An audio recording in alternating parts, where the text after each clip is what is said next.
And we are live, ladies and gentlemen. Welcome to episode 125 of the Sling'N podcast. I'm TJ. And I'm Kent. And joining us tonight, Matt Landfair, primary secondary, Dan Brady of Apache Solutions fame. Boys, welcome to the show again. Why, hello.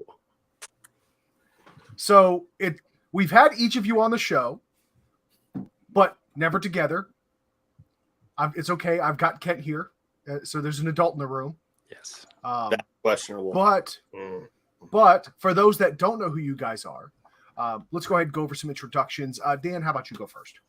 For those of you who don't know me, I'm Dan Brady. I work with Apache Solutions out of Yadkinville, North Carolina. That's where Apache is located. I am not located exactly there. I'm on the coast, a little bit north of Wilmington. I've been a cop for 22-ish years at this point. Of one stripe or another, I currently work for the Department of Defense. I've been a firearms instructor of one kind or another again since like 2006. And this is my thing. It's my passion. Defensive application of the everyday carry pistol and the associated accoutrement that come along with that: flashlights, pepper spray, unarmed stuff, and using the few brain cells I got left between my ears to make my way through all that kind of thing and teach other people to do it.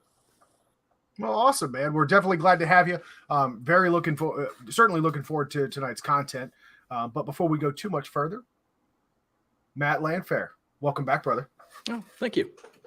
So let's see here. Matt Landfair, my background, also law enforcement, about the same amount of time. Primarily worked in small agencies. One of the things I learned working for small agencies is you have to be very self-reliant. Part of being self-reliant also is finding, matter of fact, I taught a class today, and it was law enforcement. It was a cop class, and one of the things that I was letting the officers know is, these quals we do, these quals are a minimum standard, and a minimum isn't something to strive for. Working for a little tiny agency, your agencies aren't going to be providing you with these huge, awesome skill sets. So you need to go outside your immediate bubble. And I kind of did that. And I created a larger bubble. And this larger bubble turned into kind of a bit of a network. And it turned into this thing that I ultimately named primary and secondary, which, let's see here, this month it's been 8 years. Bunch of good people comparing notes. It's a big think tank. Do a little bit of consulting, a little bit of instruction, lots of attitude, a lot of providing insights, possibly where people don't want them. Unfortunately, with this kind of stuff, though, one of the things. And I do a podcast as well. One of the things I have to bring up is the good information isn't necessarily the popular information. So those good sources of info aren't getting the attention they deserve. These algorithms are not working in our favor. So it's kind of sad. Boy, don't we know it. We know it. So, Kent, what is new with you, buddy?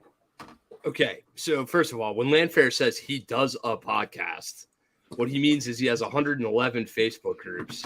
Yeah, that's true. And a freaking entourage of industry awesomeness along with some crazy pants. And where are you at? More crazy pants.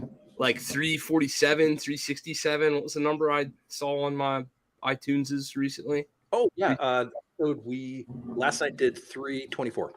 324. Okay. Yeah. So give us, we're right behind you, homie. Give us 6 years or 4 years or something. Like the level of dedication that this has taken to keep up for the 3 years we've been doing it. Now throw on another 5. And throw on the expansion of having to manage Facebook groups and mods and I mean it's really nice of you to do this for the millions of dollars the gun industry pays you. Yeah, that's a thing, right? So what I do get paid though is last night's episode, it was just Joe Chambers of Chambers Custom and we just talked 1911s and we talked life. That was a good discussion. So that right there, that was a payoff. Yeah, but talking 1911s with Joe Chambers is, you don't get better than that, Matt. Yes, and that's pay. That's part of my pay. It's awesome. Pretty cool. So let's see. Intro for me. Kent Howard, Green Mountain Defense. I teach guns. I do stand-up comedy on the range. I hit things 85 to 95% of the time, and the other 5%, Dan Brady heckles me from behind. Also true. It's a good old time. Where were we No lies together detected. last?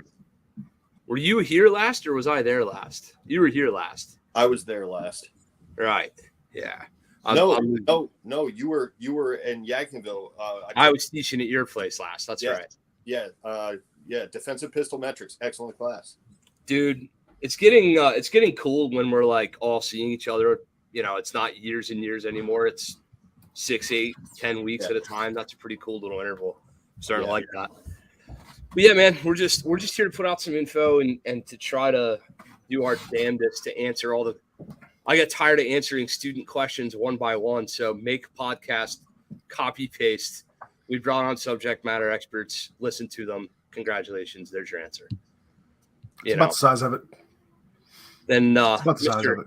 Mr. Ramsey here has been my heterosexual life mate throughout this whole process. We're looking more and more like each. We're like assimilating into each other's Borg. We almost look exactly the same now. It's kind of scary. We are one. We are one. We You are guys one. are two divorces. That just means my missus or your missus.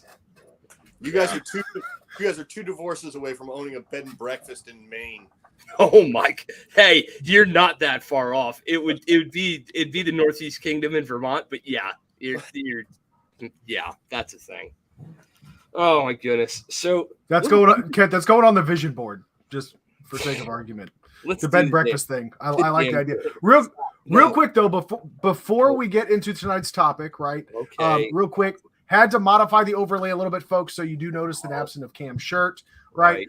That has not gone away. I do want to reiterate and remind everybody that the links are down in the description for both his GoFundMe if you feel like contributing directly to him and his now fiance's medical bills. Congratulations to those two again. Also, if you want to support the guy, show some love. You want to buy a T-shirt, all of that revenue goes directly to him. So please feel free to support. Sans the advertisement on the overlay, it is still up and running and available for purchase, both men's and women's shirts. I'm So sorry, please I can't. go support Cam. Our friend with one leg got down on his one knee and asked for her hand in marriage. I can't, Cam. I'm sorry, I can't. I absolutely can't.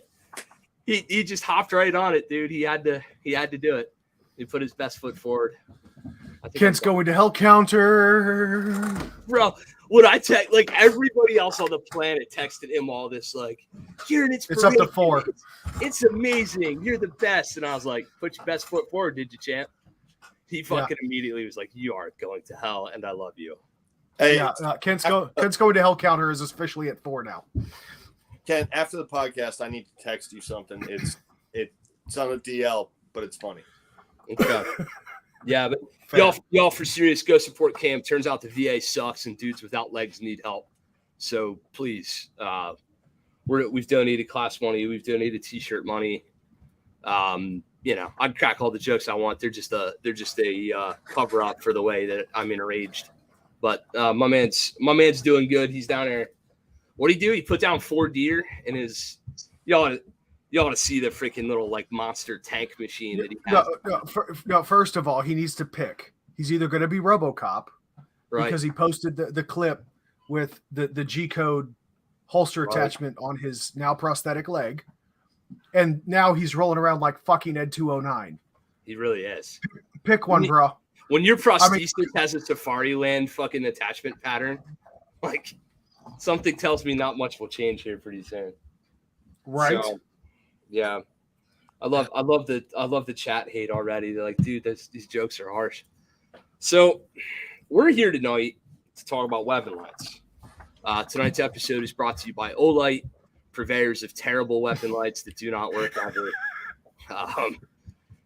There might be a reason nobody ever pays us for ads, but anywho, these dudes, Mr. Landfair and Mr. Brady, are kind of two of the guys who are taking up the freaking mantle in the low information, medium information, and high information Facebook groups and all kinds of other places on the interwebs, and just kind of like politely, professionally, if not sometimes a little bit curtly or a little bit like hey, we've reposted and re-answered the same question fucking 17 times, but we'll do it number 18, whatever. And this low light topics have been discussed on PNS and elsewhere, so we're not breaking any news here, but our audience is going to hear some stuff that they might be hearing for the first time, and I would encourage them to go, Landfair, if you've got clips or episodes or places that we can link in later, if you throw me in the chat on the sly, I'll link your stuff in so they can jump in. But bottom line, there's a lot of misconceptions around weapon lights. There's a lot of misconceptions around handheld lights. There's a lot of junk science. And I'm just going to dive into it. So I'm going to step out of, I'm not here to answer anybody's questions. I'm here to ask them. And TJ is going to provide the comedy, and I'm just going to walk through this with you two dudes. So I've got a list of stuff that I texted to Dan Brady. All of it kind of relevant. So first of all James Bear, hi. Daddy's on a podcast. All carry guns require weapon lights no matter what. The end. This is gospel, right? Strobe settings are useful. Candela doesn't matter. Weapon mounted lights can be used for admin tasks. It's fine to use them to find your keys. There's no problems. Photonic barriers have no impact. And most importantly, batteries, cell size, heads, lamps, none of that shit matters. They're all the same. That's all true, right? I mean, we're done. Are we done? Yes. Good night, everybody. Good night, everybody. Yeah. Hey, Kent, I'm gonna mute myself. If you remember what happened when Captain America suggested to Bruce Banner that now he get angry. That's what you just did. I'm always angry. I'm always angry now. Yeah. So a well-known, highly knowledgeable, generally instructor said that weapon-mounted lights are mandatory now. They're not optional.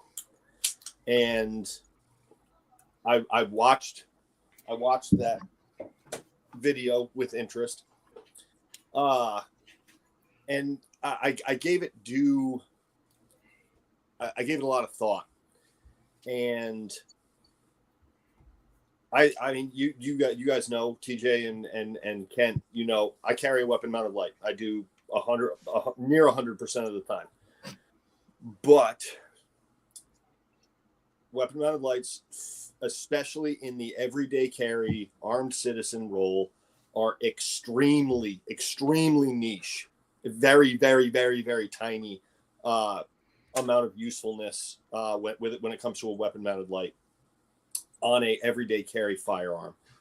For active duty uniformed law enforcement, bigger niche, a very useful role when you are going hunting for a highly suspected or even known threat. Very, very useful tool. When it comes to the armed citizen, the bottom line is that they are absolutely not necessary. And for a lot of people, they can even be a hindrance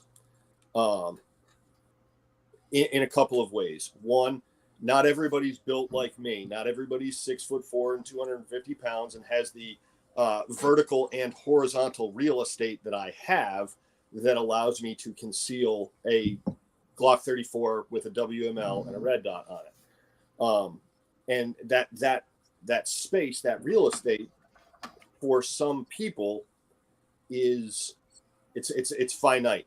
And if you're insisting that a WML is put on every concealed weapon, you're doing those people a disservice. The second way that you're kind of screwing that up is if I am carrying a small weapon because either I'm a diminutive person or I am in clothing that is socially required for whatever place that I am is very tight or is not conducive to concealing a larger firearm. You're insisting people put subpar weapon lights on those guns. those weapon lights are not useful for the very small purpose that a weapon light is useful for, and that irritates me. The third way you're doing the disservice is a building block training scar, and the primary purpose of a light in a defensive context is PID, is positive identification. And I know Matt and I have gone over this ad nauseum with the variety of social media conversations that we have had with people who are, let's call it, less than receptive to our input. If I take out my gun here with my TLR1 on it, and my threat is in this direction, or my perceived threat is in this direction, and I do this, and I shine my weapon light on them, and they turn out not to be a threat, I've just pointed a 9mm pistol at somebody, and in most jurisdictions, that's a felony if they don't deserve it. So that's this building block training scar of being like, well, you can use a WML for PID. Not outside the four walls of your castle, you can't. It's just not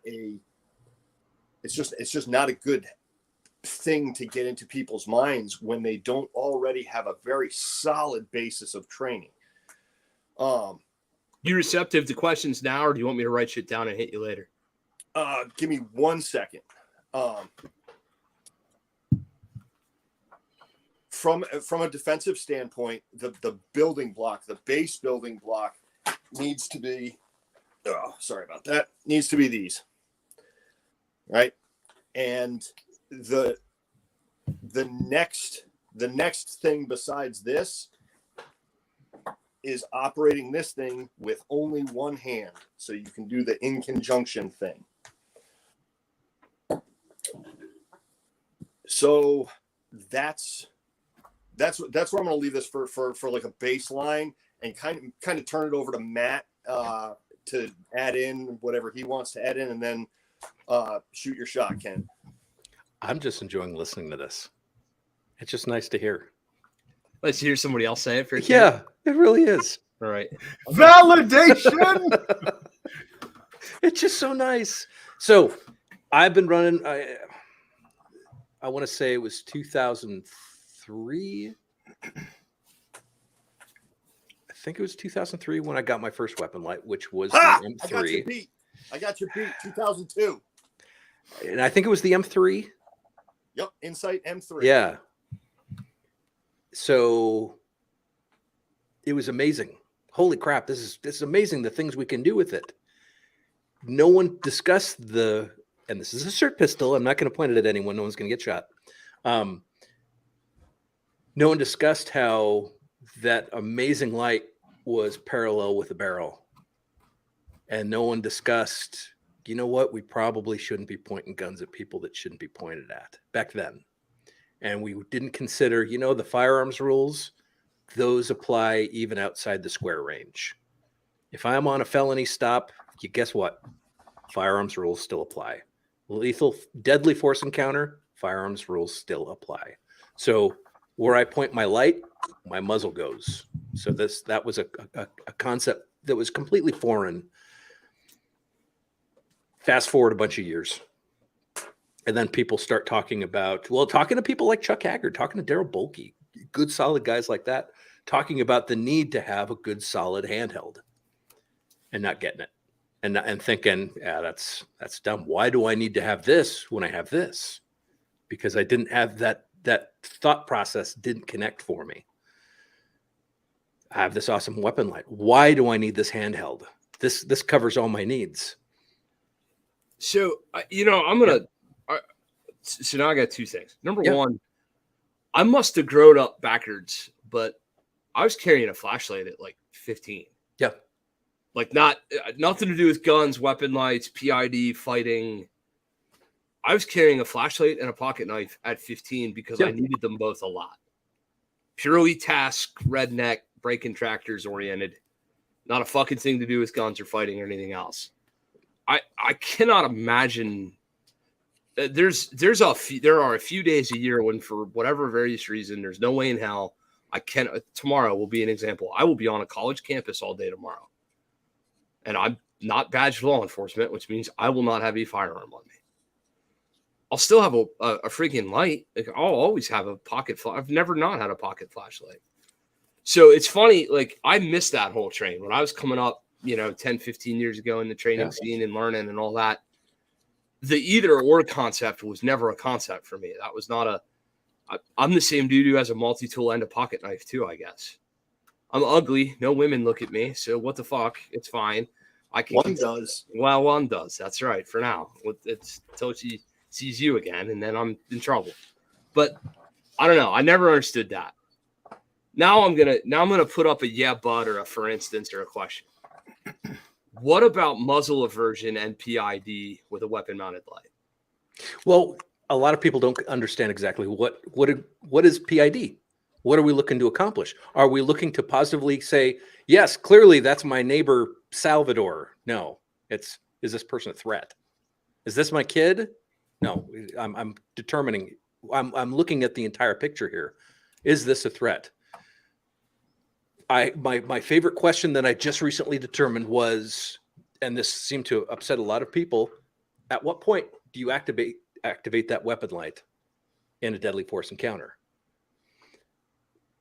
When I bring this up, it seems to upset people because they haven't thought about it. So if we're in a darkened environment, first off, is anyone living in an area where they need to have a flashlight at all times to navigate? I feel the need to. I probably don't technically need to, but so anytime I'm out in the dark, if this is not in my hand, it's nearby, and I'm going to flash and I'm going to look around if I need to.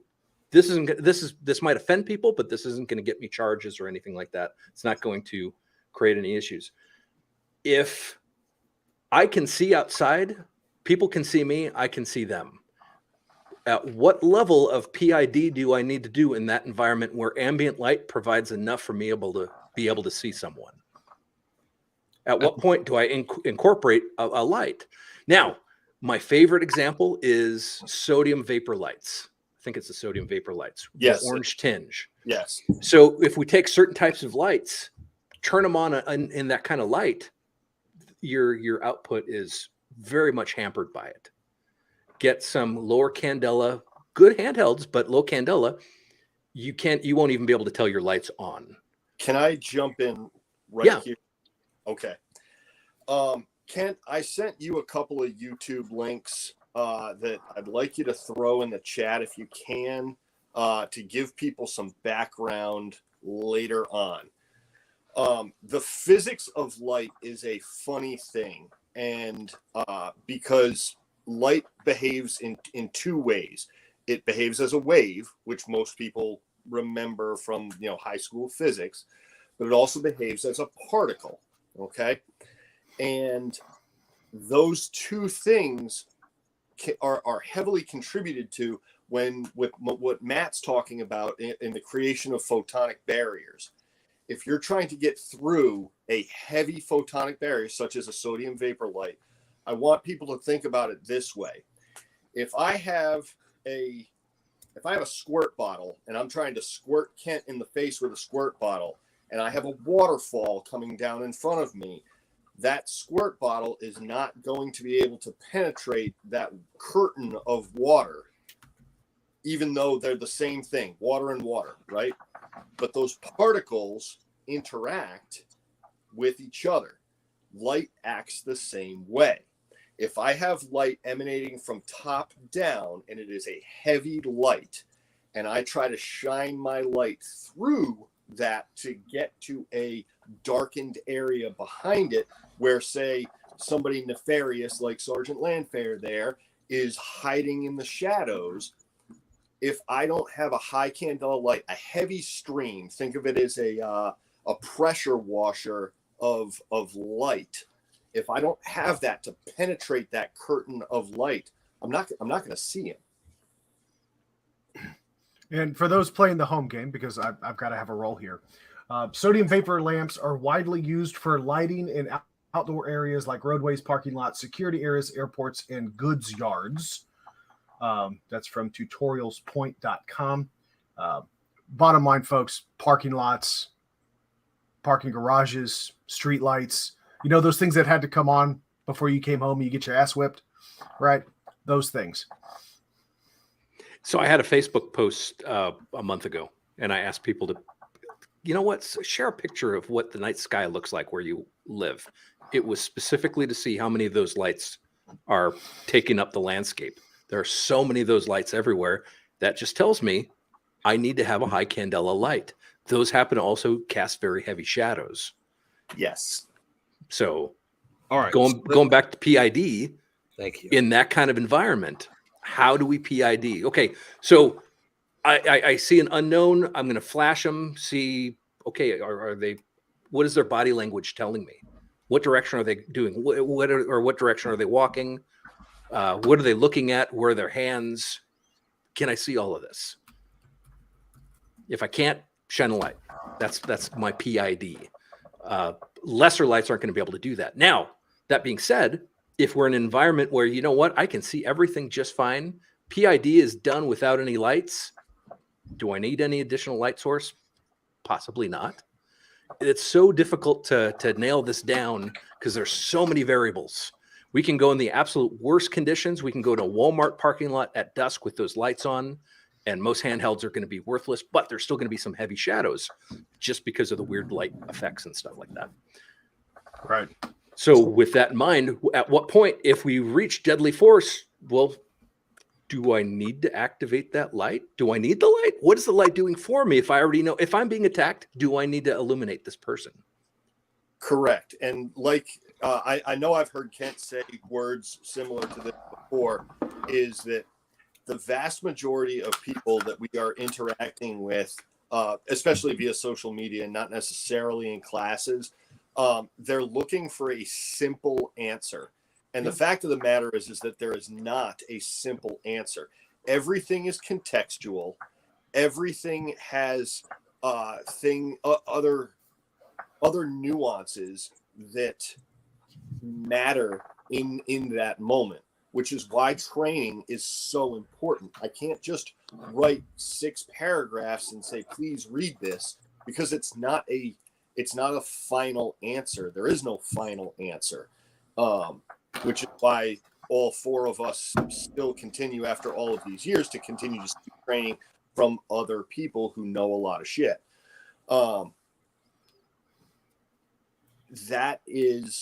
That's the battle that we're fighting, guys, is that people want this cut and dry, simple, be all, end all. This is the Bible. Here, read this. And I'm sorry, it doesn't exist. Mm-hmm.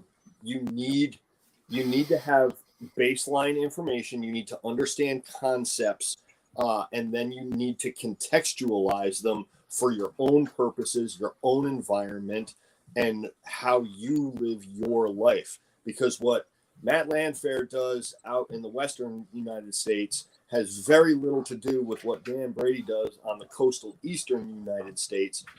And the kind of lighting environments that we encounter, even in our jobs, which are similar, are going to be different. If I'm on a military base with heavy sodium lights just all over the place, the minimal shadows that are there are going to be dark. They're going to be really heavy, and it's going to be impossible to penetrate them from any sort of distance.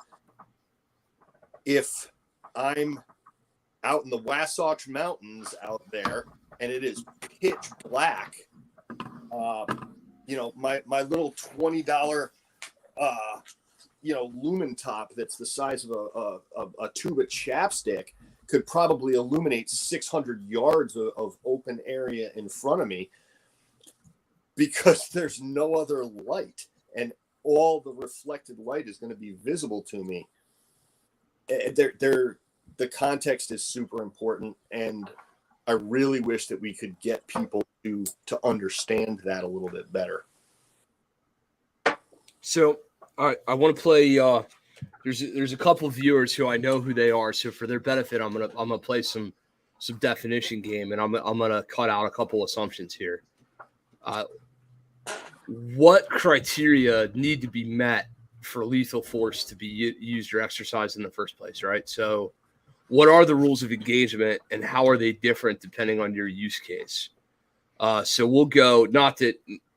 We'll just play a game. We'll play the home game. I'm the civilian in the room. TJ's the soldier in the room, and y'all two are the cops in the room, right?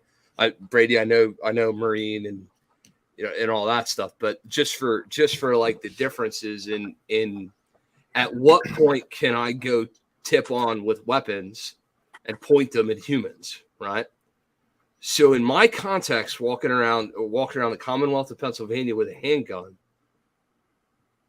go and tip on with a weapon light or going handheld on a guy in a Walmart parking lot is barely different as it is. Like, we just elected Governor Tardwaffle and Attorney General Nutcase. Like, we're 6 inches away from none of this mattering anyway, and I'm a felon just for doing what I'm doing, in which case, fuck y'all, I'll do what I want. But meanwhile, like, there's got to be some pretty aggressive context for me to start PIDing a dude with white light in the Walmart parking lot at all, period. Sure. If you're just walking around the Walmart parking lot fucking spotlighting every human you see, you're soon going to have an interaction with Mr. Landfair or Mr. Brady, and it will be because somebody beep booped the cop box and said, hey, please send the pros because this dude's out here being weird as fuck, right? So what does that guy in a Walmart parking lot have to be doing to justify you even going to a draw stroke in the first place? Fuck it. Lights are on, lights are off, doesn't matter. What does this guy have to be doing? He's got to have some ability to harm you right now. That's the boogie monster. I don't give a fuck. He's 1,000 yards away and I have a truck. I'm out, right? He's got to have ability, opportunity, and jeopardy. He has to be able to harm you. He has to be able to harm you right now. And you have to seriously believe in his ability to harm you. Yep. Okay. So you're having a difficult time making that judgment based on eyesight as you're diminishing in light, which means there comes a point where we need to illuminate this human to make a couple of key determinations. Yes. What is in his hands or is not in his hands? What is he doing? Is he keyed in, zeroed in, paying attention to you and yours, or just people in general? Is he breaking into vehicles? Is he breaking into your vehicle? Is he having some sort of an episode? I mean, my goodness, you cannot go to my Walmart without tripping over 3 meth heads and a monkey. Like, there's some shit going on, right? Still got the boot prints on my back. So at what point then? Like, so we've started PIDing with white light and it's handheld. Now we're going to have to make a transition to tip on to tools because we've gone, oh fuck, this dude's starting to meet criteria. Now I need to go, shit, here comes a weapon light. And this is what I was going to bring up with you guys, because I've seen this advocated, I've seen it taught, I've seen it poo-pooed, whatever. Muzzle aversion white light techniques. For example, I can initiate my light, still use it to good effect to see you in some certain circumstances. Yes. And yet not be like, it's like the difference between the low ready and the high ready, right? Yeah. And at what point is your, I'm sorry? You're talking about baseboard lighting and umbrella lighting. Sure, baseboard, umbrella, but more importantly, from my perspective, I'm not sights on dude. I'm sights on parking lot 5 yards in front of dude, but I'm still using that light to some effect for PID. Why? Yeah, I'm asking the question. I'm asking why this is a thing. In my opinion, it shouldn't be. Okay. No. Yeah, gun stays in the holster until I need to use it. Yes. This is being used up until that point, up until I'm drawing and I'm pressing the trigger. Yes. Yes. And once we go guns, what do we do with this? Are we running single-handed the whole time? Me? Yes. Okay. Anybody want to advocate for abandoning this motherfucker and putting 2 hands on the tool? Why can't you do 2 hands anyway? I'm devil's advocate. I got a list, right? So, yeah. It's why we brought the experts, you guys. Right. Okay, so again, context is important. All right, it's Kent Hauer. He's in the Walmart parking lot adjacent to his vehicle. All right. We have a PID problem because of ambient lighting conditions, whatever those happen to be.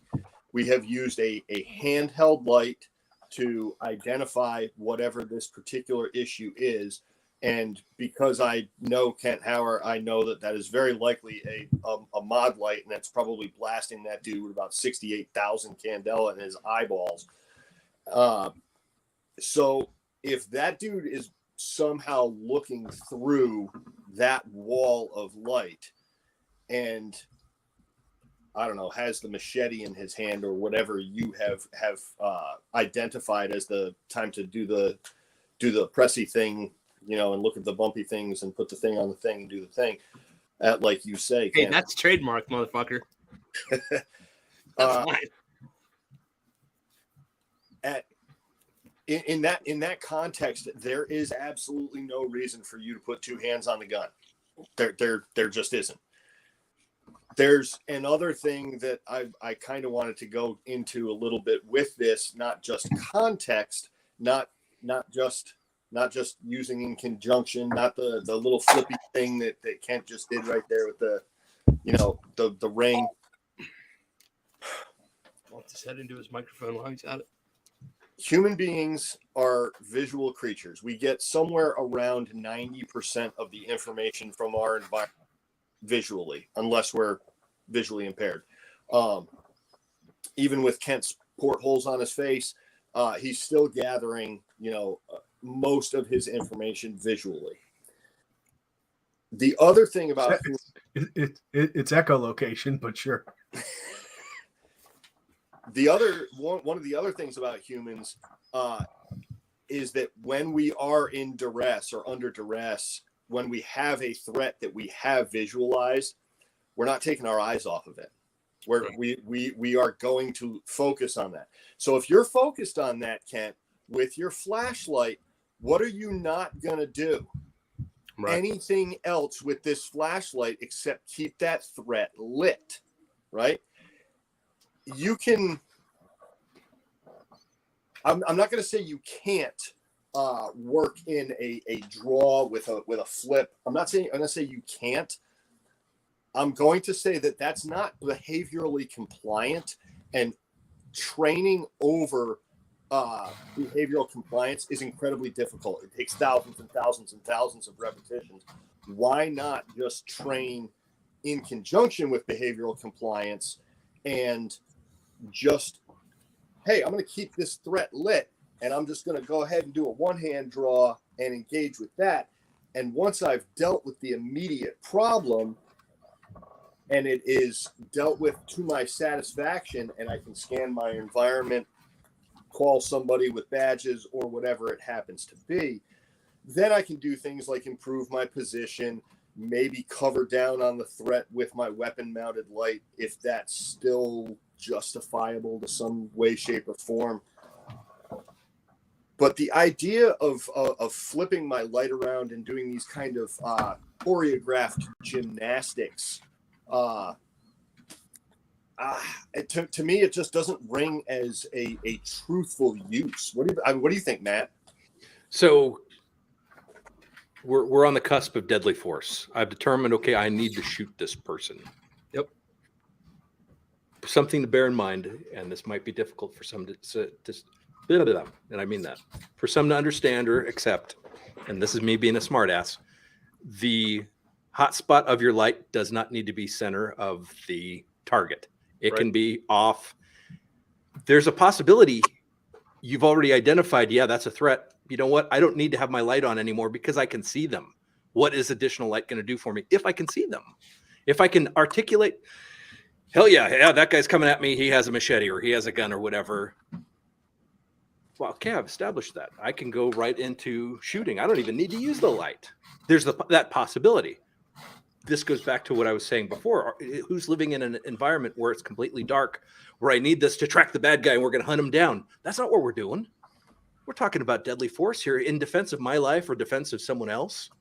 So we're not hunting down someone, and we're not gonna hunt them down with the lights and get them. They're coming at us. And once I establish, okay, I need to use deadly force, most likely they can already see me. I can see them. I've established there's a threat. I can prosecute. Yeah, I think what ends up happening is that people, and I certainly see this at our place, right? There, the range that I help run the training at. I'm the director of training over here to private public gun club. That's a nice way of saying anybody from the public can join our private club. We have very limited opportunities for folks to rep low light anything at all, right? So one of the ways, accepting dry fire, I can't get them to dry fire at noontime on July in perfect weather. Why the fuck are they going to dry fire for me at whatever? But moving on from that, like the opportunity for them to get this practice is they go into the indoor range, which is a concrete box, and they kill all the lights in the concrete box. And so, Landfair, to your point, yeah, the fuck in that room, they do need every little bit of that light to get any shooting done at all, period, end of story. And that's their whole, all 16 reps of low light anything they get all year is in a concrete box with the lights out. Now, here's me. I'm up on range 1A on our training bay, and I'm not allowed to shoot after dark, but nobody could stop me from dry firing.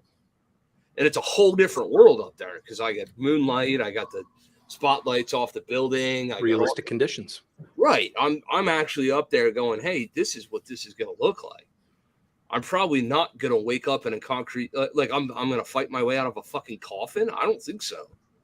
So some of this is simply not like a cognitive failure. Some of this is just, these guys and gals are working with what they're working with, and they're in a spot where, they'll do it artificially. I've even attended a low light class where the instructor went into the range and killed all the power to the whole facility to make sure that all the lights were off, so it'd be like it was real. But is that real? But no, bro. Yeah. Like, what are you doing? Yeah. If the freaking communists came over the berm right now, we would be fighting them just as we see this place.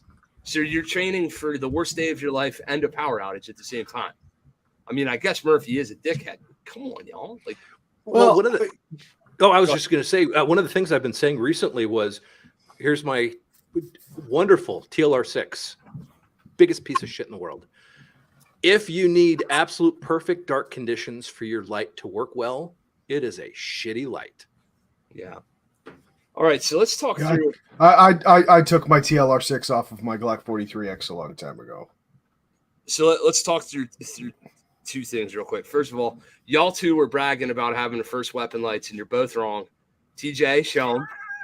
Oh, no, that's just what I had first. Well, that did show, yeah. TJ. This is an inside joke. A Surefire. That, my friends, is Abraham Lincoln's X300. Oh. Now, I have no idea. Just hold on. But that's so this is the new one.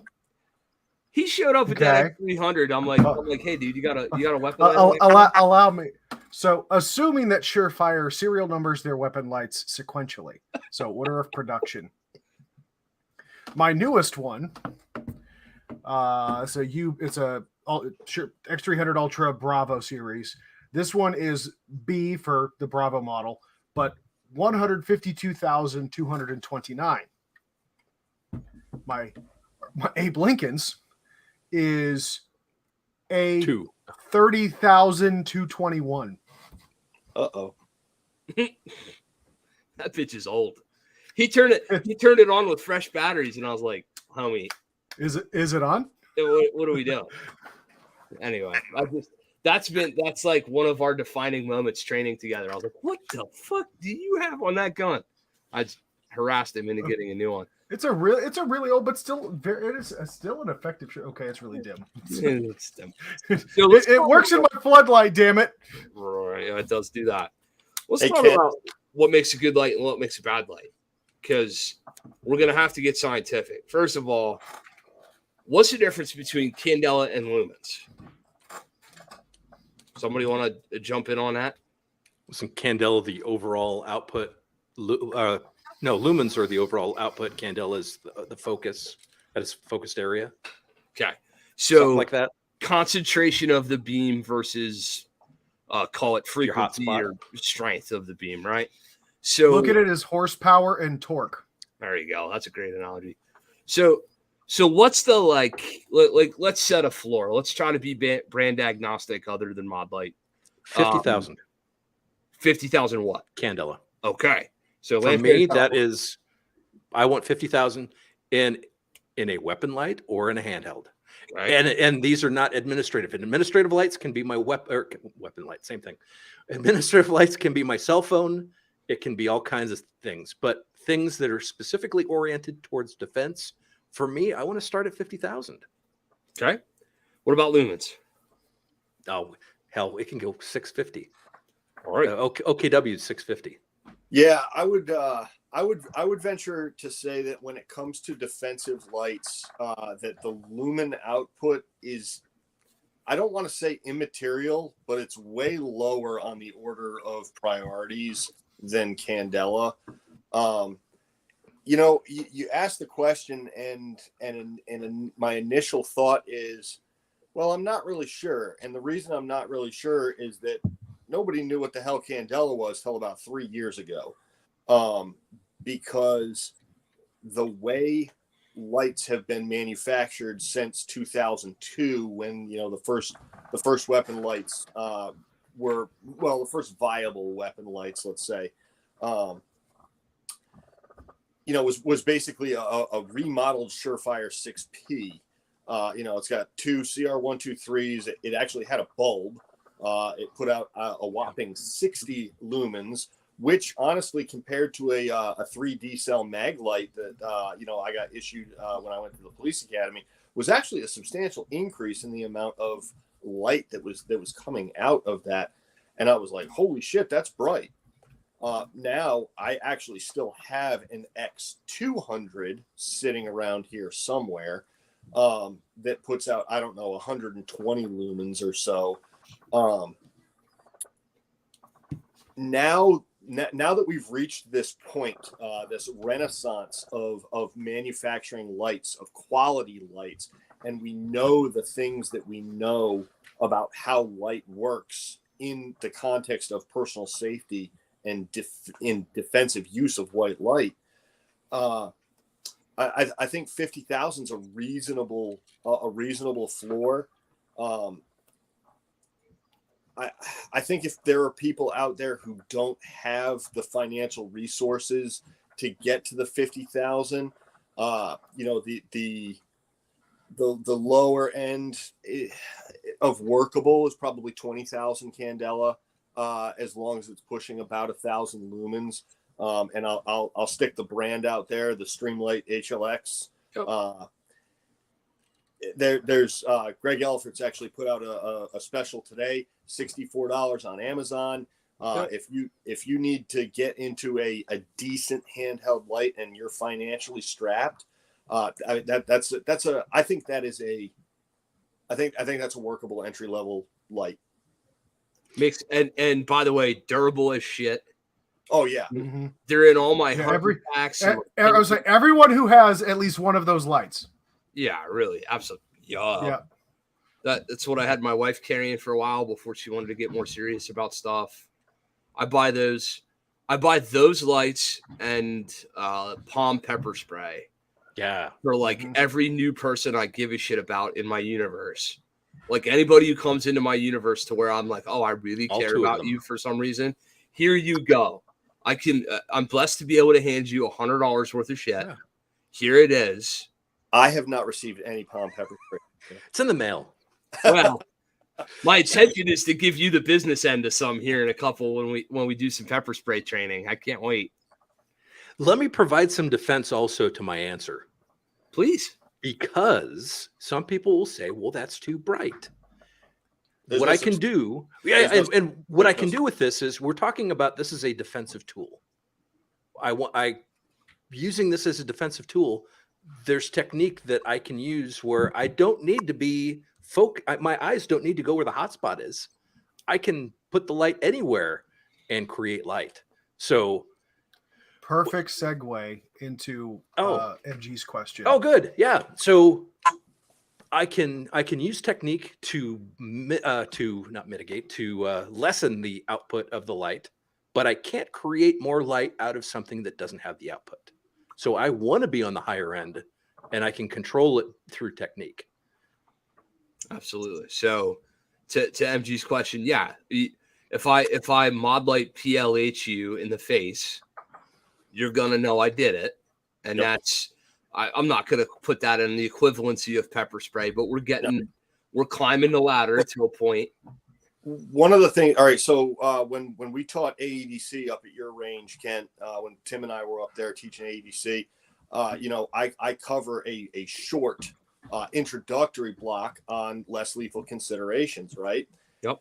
And you already touched on the two things that are prevalent there, and that is a decent handheld light and pepper spray.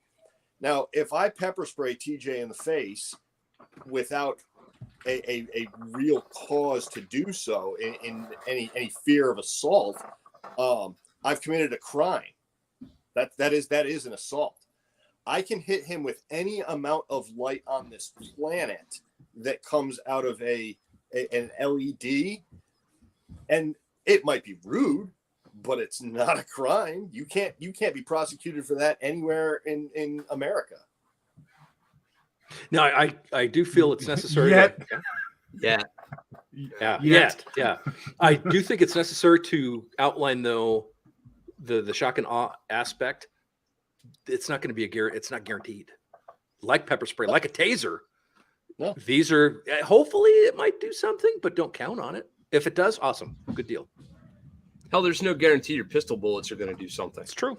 Right? Like, so this is just all, God, I used to bitch when dudes would say this on the internet. Now I'm going to say, it's just another tool for the toolbox. Yeah. But, like, it fucking is. Like, it just is. It's another thing to have. So we've covered K&L, we've covered lumens. Now, let's talk through some of the technology here, because I'll go ahead, since I'm the host, and I'll outline good brands and not good brands, just so we can cut through that horseshit. And I'm going to call it, and no, I don't want to argue about it. It's pretty simple. Streamlight, Surefire, Modlight, Cloud. Does Phoenix make some good stuff? Sure. I'm told they do. I've never touched one, so I can't. This is a Phoenix right here. It's their PD35. I used this actually the earlier model. This is the V2. I used the V1. They have a V3 out now. It was my duty light for 5 years. I beat the ever loving hell out of it. My son carries one now.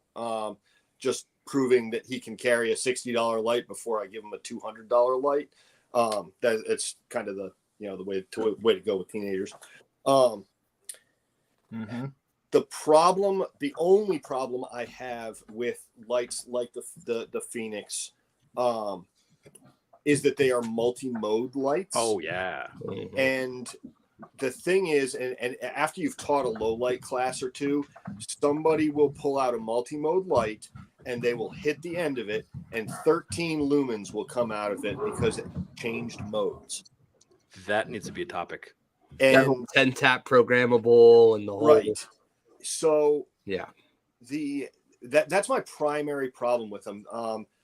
I have been told recently, a couple days ago, and then again today, that ThruNite makes a very similar 18650 light that has multi-modes, but no matter what, when you hit the rear tail cap, it's turbo. So all the rest of it, the little side button thing, you can do the 10 tap programmy, whatever. If you hit the rear end, turbo mode kicks in, and it's apparently fairly sufficient. I need to get a hold of one and put it through some paces before I'm willing to give any kind of credence. But this is what I've been told by I don't want to say a SME, but somebody whose word is worthy of consideration anyway. Cool. So we picked our brands. I agree on the multi-mode thing. I've seen it done well, like the Surefire Tactician, where the back is the hot button, and then you twist to get your task light or whatever. By the way, I'll tell you right now, I have absolutely no problem using my mod light handheld as a task light in my everyday world. Yeah. Because I have a shitload of 18650s, and I work in an environment where, sure, that works good. The cupping, cupping your hand over it or whatever like that. And it warms it up.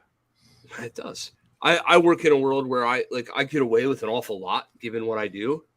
But if I start having 2 and 3 flashlights on me and all this other extra, like, it's going to start standing out here at a certain point. So if I'm going to have one handheld light on me, it's going to be a fucking good one. Yeah. There's no reason for that. Yeah, the 18650s and the extra little plastic cases and all that. 18650s are rechargeable now for a while until you cycle, so many recharges and then it's ruined and then you shit can it. 18650, by the way, being the battery designation. The long, but it's like 1,000 cycles or something like. I mean, it's a lot. I don't know how many it is, but I throw them away way before that.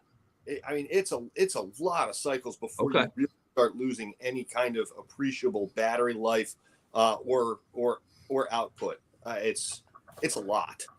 I think in my particular application, the fact that I'm crawling under equipment and working on it and I'm doing all the other shit task light oriented with my light that maybe perhaps Dan, you're not. I think I'm destroying batteries through other means like water intrusion and all kinds of other. So I'm just being fucking like, so if I'm going to carry only one light and it's going to be a fighting light, that means when I get back in the work truck, I'm absolutely not afraid to throw in a fresh 650.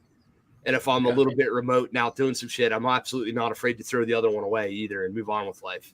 I totally agree with that. Right. Life-saving equipment. Now, in a testing, and this is the next thing I was going to go into, you just segued me. Lumens, candela, battery life, heads, lamps, bulbs, blah, blah, blah, blah, blah. The multiple manufacturers that quote these numbers, this is like miles per gallon fuel ratings on cars, right, guys? Yep. So what I would just caution you all to understand is that, first of all, you're not going to have any. Dan Brady and I played light poker in my backyard with R2. He had his cloud handheld and I had my mod light handheld. And my blind ass is not seeing an appreciable difference, right? I'm sure one light has the better specs or whatever, but in my application, in my use case, I would call them pretty close. I would caution you that manufacturer X sold you a light that has 2 billion candela and 70 trillion freaking lumens. And if you ain't got the tools to measure that shit, you have no idea. Like, all you know is Mongo have bright light. Like, that's really all They you said this. It's kind of like the refresh rate on high definition television screens. The human eye can't perceive anything greater than 30 frames per second or something like that. Mine's 240. What are you talking about? Say, you got outbeat. It's apocryphal, you say. Apocryphal.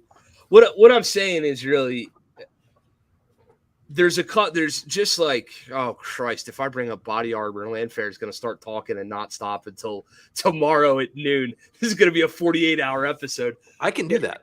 Yeah, I know you I'm can. on grapes. I'd love it if you did. I'm we'll off do a tonight. body armor. We'll do that here someday too. But there are folks in this industry with and without scruples.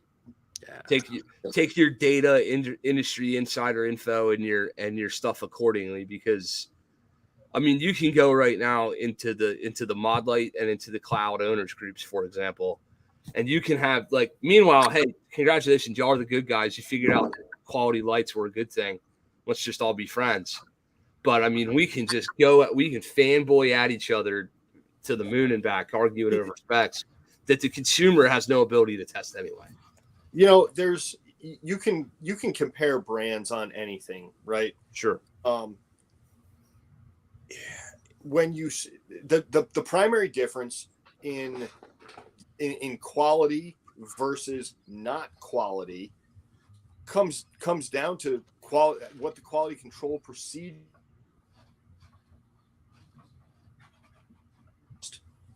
Did I lose you guys? Nope, you froze up a little bit. We got you back now, though. Okay.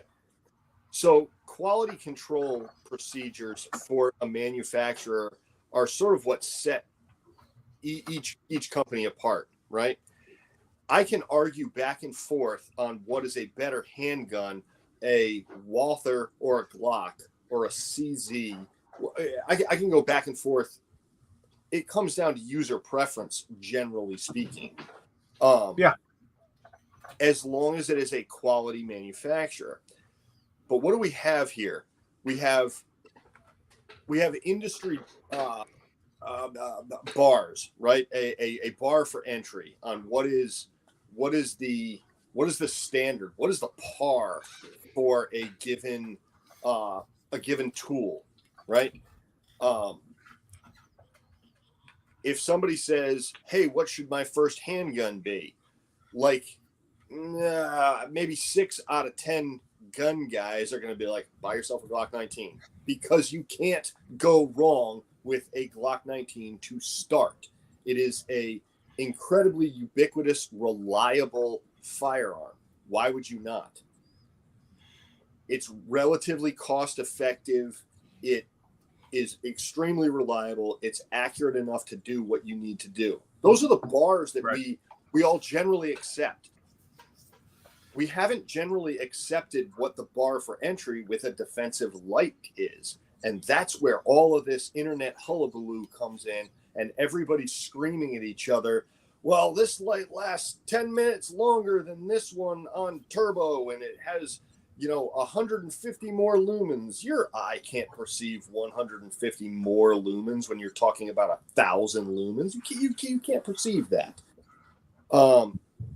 One thing I think we can agree on now, and I'm going to just jump off of what TJ said a minute ago, strobes suck. Strobes are useless. Oh. Don't buy strobes. They're not useful. They essentially reduce the frame rate at which you are able to see things happening, reducing the amount of information that you take. Don't buy a strobing light. Don't. And if your light strobes, remove that stuff. Use the programming and remove the strobe. I'll jump off my soapbox now.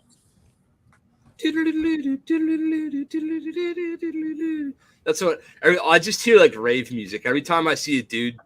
Like, so IDPA matches, this happens a lot because we do a low light stage, and you should see the like Home Depot shenanigans that comes out. And I swear to God, I've been range officering or safety officering, as they call it in IDPA. And I have no shit started doing rave music for my man while his strobe light was on, to the point where he was like, "Can I have a reshoot? You're being a dick." And I'm like, "Well, I'm sorry. I don't know what to tell you, but this is silly pants to me. Like, this is really, really funny." Let's talk for a minute about something that nobody ever seems to want to, which is maintaining this shit, right? So I can just put my Wonder Blast. This is a brand new X300, by the way, on the Walther steel frame gun. That'll never need maintenance, right? Like, I can just shoot the piss out of that thing. It'll never the lenses will never need cleaned. It'll be fine. I certainly don't need to have a cardboard box over there full of freaking Walther switches and end plates and Philster arc shit Surefire. Surefire's good enough, by the way. If you call if you do some business with these guys at all, you call up Surefire, they will send you like repair kits for your lights. Even for Abe Lincoln's light, right? Like, not for free. I've called in for, but you it depends, right? You're not going to get a free light out of the deal, but like if I needed a new switch or something, they've hooked me up. Probably a consolation like, "Wow, you bought that one." Right. But I called Surefire and said, "Hey, I know shit. I have about 15 in your X300s. Can I get some switches, some tail caps, some heads, some body stuff? Happy to pay you." They sent what was the equivalent of 10 new lights and parts and pieces, and charged me like a fractional, like, "Hey man, I'll just hit you with the part numbers and we'll do up a thing." So it wouldn't be the worst idea to have. How do y'all clean your lenses? How do y'all keep your lenses from My favorite carbon lock? WD-40 pen. Absolute favorite. I'm sorry, a WD-40 pen? Yes. Well, timestamp, it is 10:04 Eastern time. Landfair just taught Kent something else. Usually he does it when he doesn't know he did it on his PNS thing, but I didn't know WD-40 pens were a thing. Yeah, I think I might have learned that from Pet Rogers. Yeah, I knew the pens were a thing. I'm trying to figure out where you're going with how you use it to clean your light. Just the lens. Does it cuts through the carbon pretty well? Yeah. It makes it nice and clean, and it has a felt whatever. Motherfucker. Yeah. I think it was Ken's Pat Rogers Googling that this taught right me now. that. Well, See, Yeah, I knew that's the not from me. I knew the WD-40 thing, but I've been squirting it onto a Q-tip and just using that to. yeah. I didn't know they had pens. Yeah, because I prefer that over a toothbrush or toothpaste because toothpaste has abrasive in it, and I don't want to ruin anything on the lens. People say put Vaseline or something like that. That's going to occlude the lens slightly or affect the output. Then there are also the Cowan's strips. Yep. Those are pretty cool. The lens covers, yep. Or just don't shoot your damn gun. WD-40 pen, right there. Oh, Look at that. I'm ahead of you. They're en route. The Oompa Loompas at Amazon will be delivering them here probably tomorrow. Like, just did the click. Although I got to tell you, I'm surprised there is $65 for 2 WD-40 pens. Jeez. Right. Can't take over. I gotta go get some WD-40. I'll be right back. Right. Yes, Dan. Okay, good. So yeah, so you can buy WD-40 pens. That's a fucking brand new thing. Never knew that. What about what about like the threshold for which, like, when are we changing batteries? Are we doing it? Like, I know what I told y'all what I do. Are you guys like fucking all the time? Depends. Forever? Huh? Depends. So CR123 non-rechargeables. How often are we changing them? On my Most of the EDC time. gun, Yeah. On my EDC gun, I'll if I don't activate my weapon light at all for a month, gone. So I'll run through a set of 24 a year if I never activate it. Okay, fair enough. And then as far as the charging capabilities, I think I've bought enough cloud defensive products now where I have like 5 cloud defensive bank chargers for the 18650s. Anybody got a better 18650 charger than that thing, or like any Supposedly night cores. Night Core? Supposedly. Okay. So they cold called me not too long ago, and they're sending me some stuff. We'll see how it is. Okay. Yeah, if I was Landfair, people would send me stuff too. The X-Tar, I can't remember the exact model of it, but it's pretty techy and it's got percentages on the little screens. It's a pretty useful charger. That's what I use. It charges for. I think it'll charge up to 21700s. It'll charge big ass batteries. So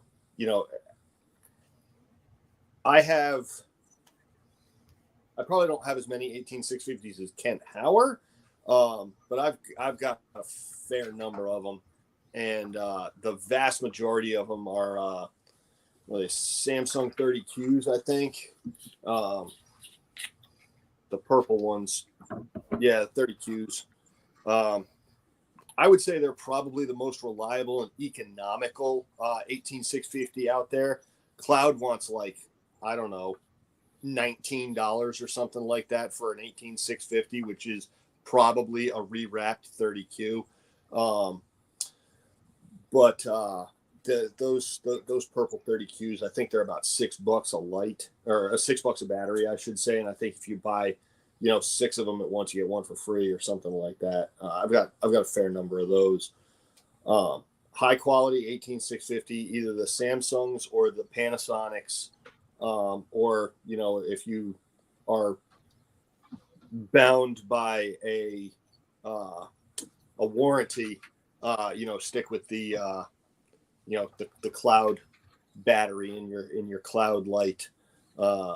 Is Mod Light uppity about their warranty with the battery? Okay, so here, let me give Mod Light some credit. I've broken some Mod Light pistol lights since I've had them. Yeah, there was 3 on your desk last time I was there. Okay, well, there were 5 broken lights on my desk last time you were here. 3 of them Mod Light, 1 Surefire, and 1 Enforce. I'm ashamed to say that fucker was broke. You should probably just do push-ups until you die, just for saying that. Hey man, it was that thing was old, but it was in the pile of broke ass lights. So I said to my wife, I said, hey, I meant to, Mod Light sent me a warranty label for all them lights and all that. I said, honey, I meant to grab that, box it up, send it out. I told him they'd be on their way out today. Is there any way you could grab them? Is there any way you could grab them lights off my desk and throw them in the box, please? You should have seen the email I got. They're like, motherfucker, what is with the Surefire and the Enforce? Because she threw, what did I ask the wife, right? Honey, will you throw the lights in the box? So she went down to the desk down here and she just broke lights. Black broke lights. Sophie put in box, Sophie mailed to people, right? So that's what happened. I no shit got my 3 pistol lights back from Mod Light, which I didn't write down serial numbers, but I'm pretty sure they just went new, and sent me 3 new lights. And I got a manila envelope in there that said not worthy. And the other 2 lights were in the fucking manila envelope. So somebody over there's got a sense of humor, and they knew enough to send me back my broke ass shit from somebody else, which I promptly riched in for the Enforce and went, later, never want to see you again. And the Surefire got fixed. So Mod Light is not up to you about shit about their warranty. Okay, well, that's good to know. I got to tell you that. So, and this was on my list of things to talk about. Holster compatibility, switching. I'll let you 2 dudes speak to the duty gear holsters.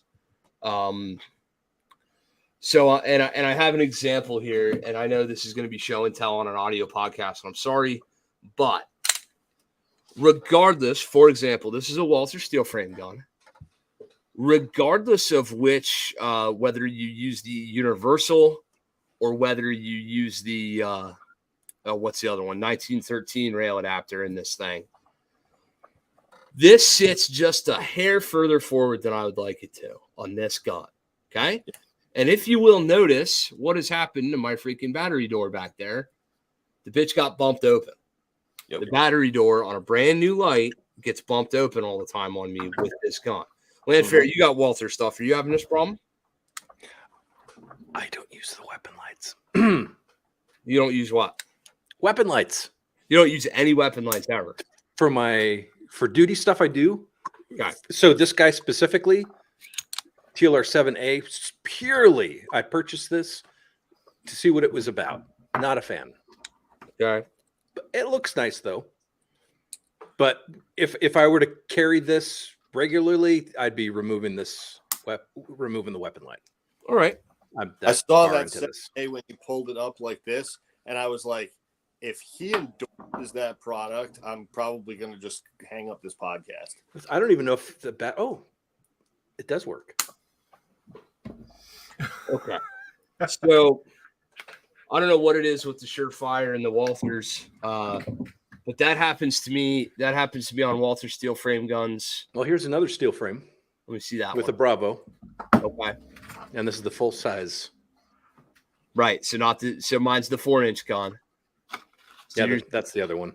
You've got slightly different rail geometry there. So I think on the 4-inch Q5, you're always going to have that problem, which means no matter what, when you draw that gun out of the quote unquote universal filter floodlight, your shit's going to hang up. Is that John and Sarah's fault? Nope. Is it Walther's fault? Nope. Is it Surefire's fault? Nope. It's 3 different manufacturers, 3 different universes, 3 different tolerances that we're fucking lucky in 2023 even ever play together at all. And here I am finding a problem, right? Yep. So that's the kind of thing you got to be careful of.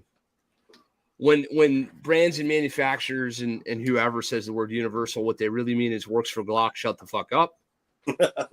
Right? Like that seems to be what the deal is. But what are some holster considerations? Like what? So Brady, I know you're carrying weapon mounted lights a good bit.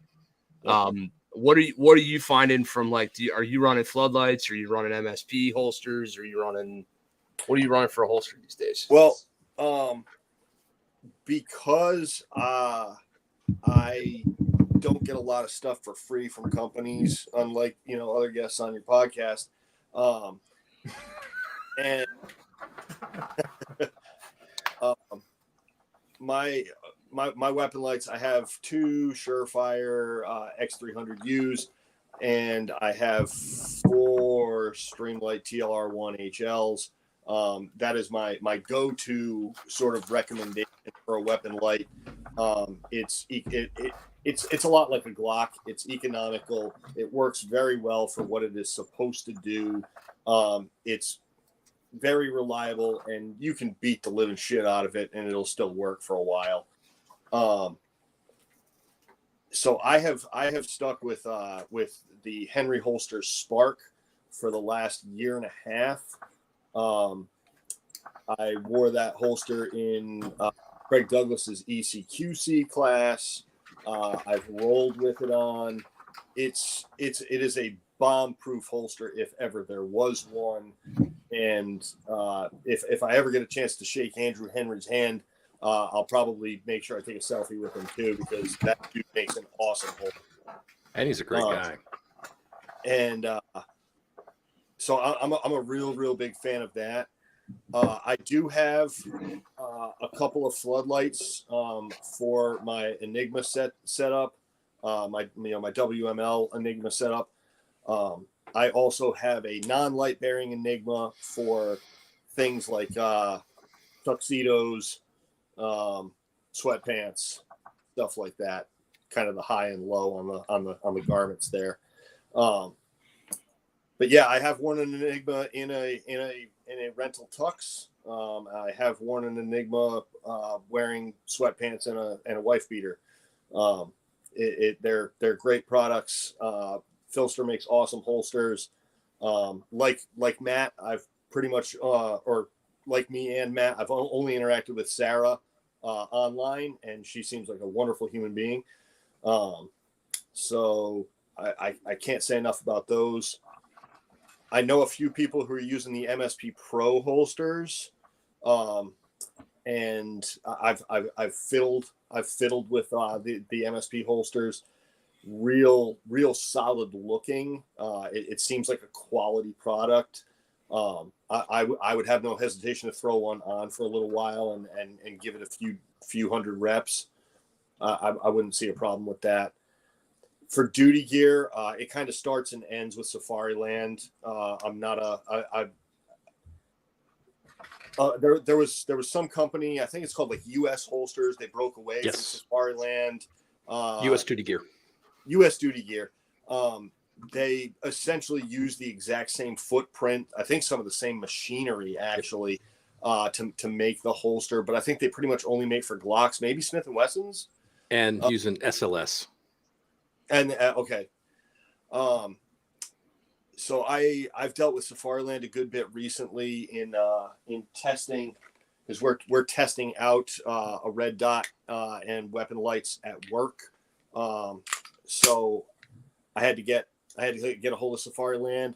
They were absolutely fantastic. They sent me a brand new, I don't know the model off the top of my head, but what's really cool about it is that it doesn't matter if you have just the base gun with no red light or red dot, if you have the base gun with a light but no dot, if you have the base gun with a dot but no light, or if you have all three all together, it will secure and stay in the holster regardless. Now I need to know what model that is.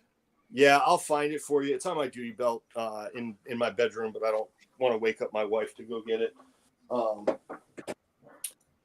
So I don't know about any other manufacturer. I think I think Alien Gear decided to dabble in some duty gear stuff. Yeah, they did. I'm not sure that's something that I would willingly put on my body. But I've been wearing Safariland holsters for 22 years. I've had people try to grab my gun. I'm still here. That didn't work out well for them. But I don't have a problem with any Safariland product. I've broken a couple. They're great about replacing stuff. Nowadays you send them a picture and say, hey, this shit broke. And there's one in the mail, like literally that day, unless it's like a Saturday at 3:00 in the morning or something. Yeah. So that's about my experience on holsters. I've tried a bunch of different stuff out. Previously, when I switched to Appendix, I went with a T-Rex arms initially, and then I went to a T1C after that. I liked the T1C. That was okay.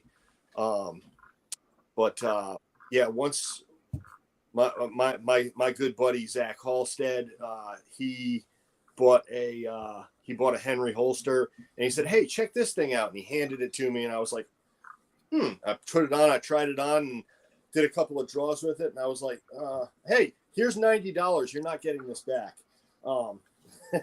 So he was like, really? I was like, yeah, you can go buy another one. I'm keeping this. So when you switched to, you said T-Rex arms first, right? Is that what you said first? Yep. When you did that, did the frame rate on your camera automatically get faster accidentally? That's just like fucking just magic poof sauce, and that just happened. I'm not going to comment on that. I'm sorry. Again, why don't we have sponsors? Nobody knows. So something that I want to say about this is that, and this becomes my frustration with the weapon light thing for my context. And I don't mean me, like my use case. I mean Kent, the disciple of gun people in South Central Pennsylvania, right? So I've got 50 different people every other month coming to me, and they're saying, hey, man, I have this gun. I have to have a weapon light because you have to. Everyone. You absolutely have to. Kilts in the streets and all that, which means with this combination of this gun and this weapon light, I can only get a holster from, right, that God forbid you carry a smaller. Now you're definitely going to die.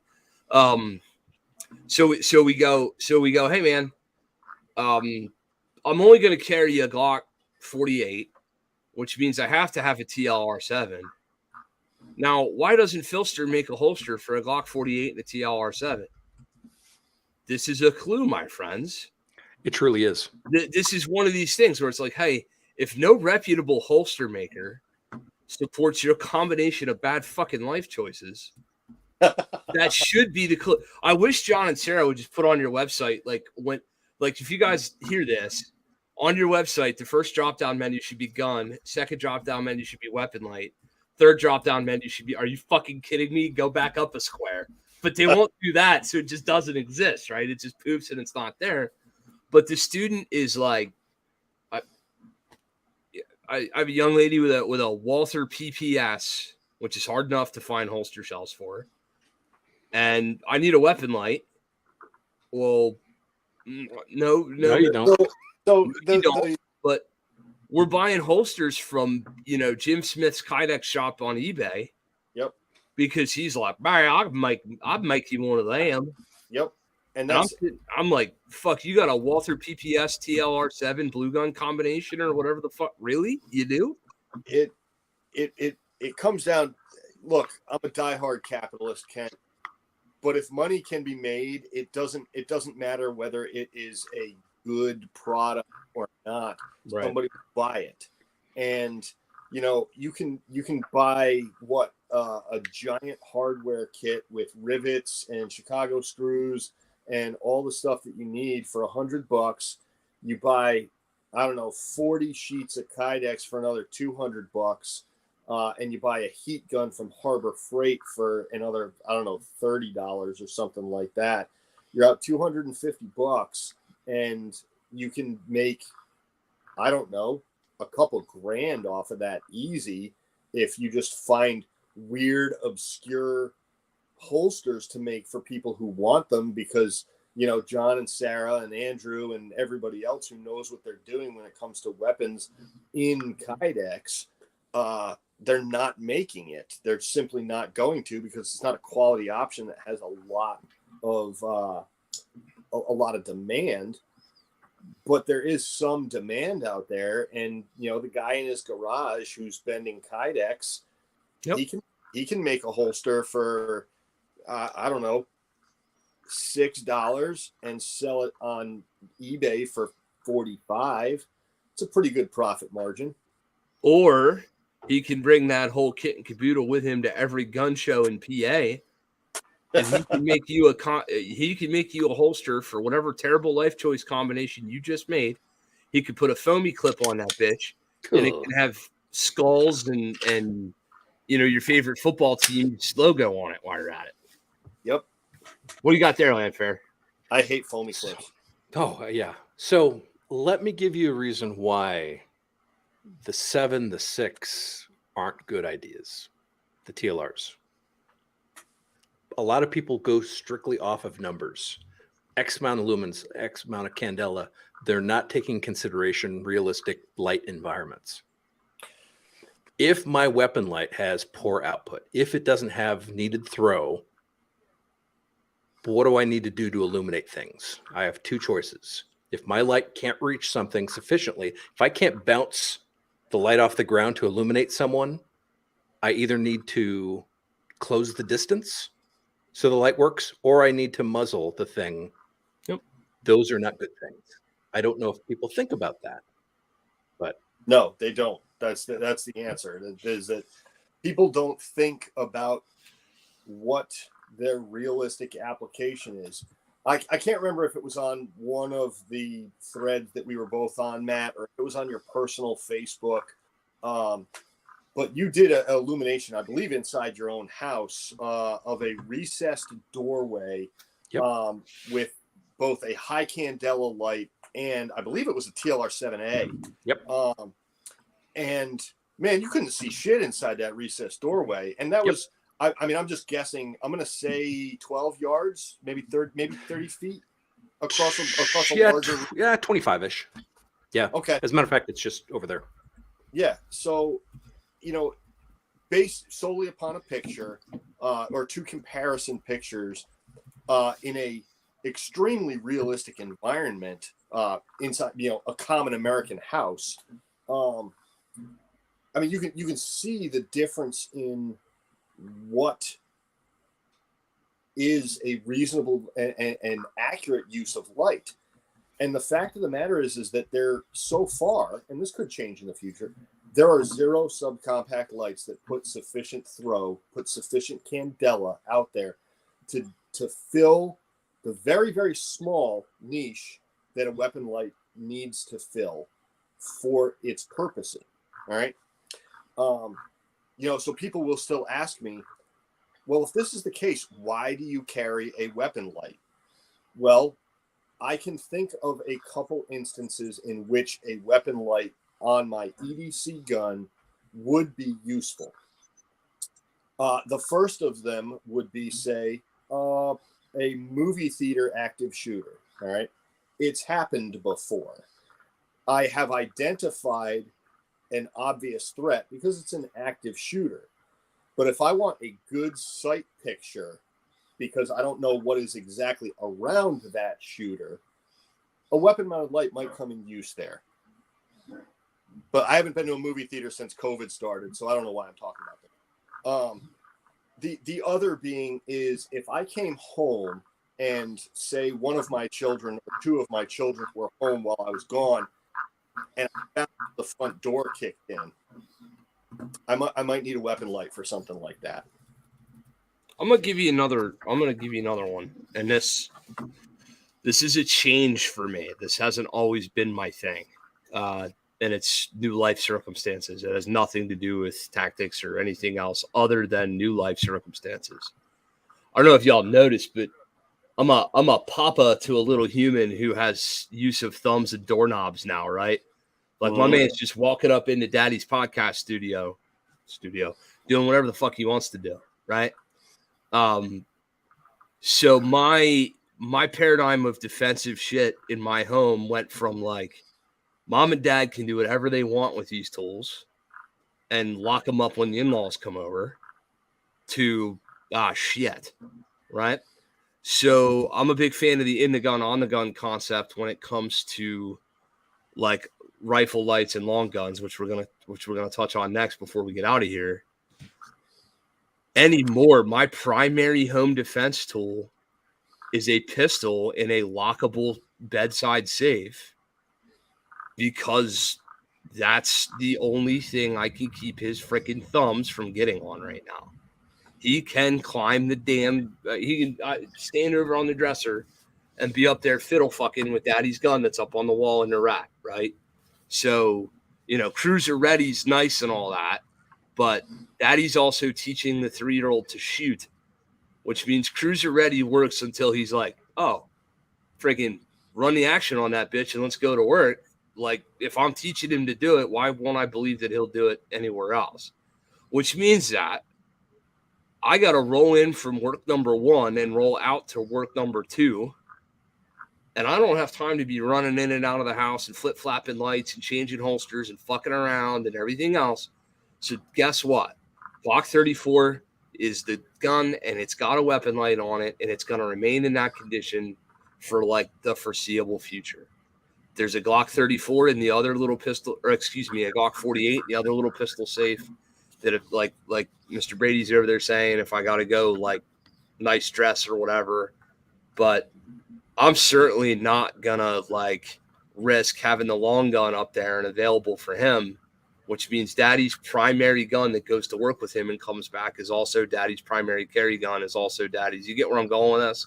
Yeah, I'm not into flipping and flapping and flopping shit on and off the gun as much as I might used to a bit. And I don't want to have 8 guns outside the big vault down here. Yeah. Because every one of those outside the vault is another statistical probability of a fuck up, and I ain't about it. Yep. Like, we can talk cool guy shit on the internet all day. If we can't be honest with ourselves and say that my 3-year-old is more likely to die by my gun in his house than he is the marauders coming over the berm, then we're fucked up. So that's a thing that I got going on right now. That's where I'm. And this is a recent change. This is a 6 months ago change. I walked into the bedroom and he's just up on shit. And I'm like, uh-oh, that rifle cannot be up there anymore. Like, we're done talking. It happens quick, Like, you go from, they can barely, roll over to all of a sudden they can, Spider-Man up the wall. That happens quick. I agree with that assessment entirely, Ken. If you are in a circumstance, whatever that circumstance happens to be, where your everyday carry gun is also the bedside gun, flipping and flopping the lights out and the holsters and this and that and the other thing might not be conducive to your life circumstances. So leaving a weapon light on, again, if you have the physical real estate to support that, go for it, man. I'm 100% by that. But moreover, when you elect to make that decision, I know you, Kent Hauer, are doing so with an informed mind. You have the information. You understand the niche in which that tool lives within your life circumstances. I think the thing that Matt and I get the most frustrated with is the lack of critical thought that is put into the tools that people are continuing to select with a not even baseline understanding of how to implement them, even under let's call it administrative controls on a controlled range, let alone under duress. Let's stop. Let's stop with this. Trying to purchase competence simply by buying the most expensive tool or the most well advertised tool, and that has a lot of numbers attached to it, and have a deeper understanding of what we are using these tools for. So much more valuable. Yeah, it's in my low light class, I sent Matt a video of a drill that I came up with that addresses the realistic use for a civilian purpose of light, and that is for PID. Oh shit! Pistol, go to work, address the problem, and that'll get put out onto the interwebs early in January. But I wanted Matt's input because he's a thinker and he's a low light guy. So I wanted a bit of his input, and I appreciated the input that I got. People need to think. They do. So, speaking of thinking, MG did have a question that I did about 38 minutes ago that we haven't addressed, which I think needs some. Yeah. The question goes something like this. So the question is, Matt and Dan, being in law enforcement, do you train between weapon-mounted light carry like you would on the job as much or less as you would concealed carry with a handheld, or vice versa? My take on this, weapon-mounted light is putting everything on easy mode. I train not on easy mode. I am a huge proponent of handhelds. And so I'm going to go hard. I go hard mode. Everything hard mode. If I get to go on easy mode, awesome. But I'm going to prepare for the worst, hope for the let's see here. Prepare for the worst, hope for the best. So funny enough, in the IDPA match recently, I found out that the mod light was broken on the gun in the match. Like, my shit went down in the match. You know what happened without me having to think about it? Transition. The handheld came out and I finished my shit. Yes. Did I kill it? Nope. Did I lose? Yup. But you did it. But did the shit work? It fucking did. Why? Because I rep it that way. I didn't have to think about draw gun and flip switch the easy way. But boy almighty, my man was like, bro, where did that other light come from? I'm like, you mean the primary light? Like, we're playing a game here, folks. But like, people, that's not necessarily something that people even think of. So I like that. I like that. Unconscious competence. Yeah. God, the hard way. Right out of my mouth. Kent and I were talking just before we got on the podcast earlier about dry firing, and I have done more one-hand dry firing using this in my opposite hand since I bought a Mantis X than I've ever done before.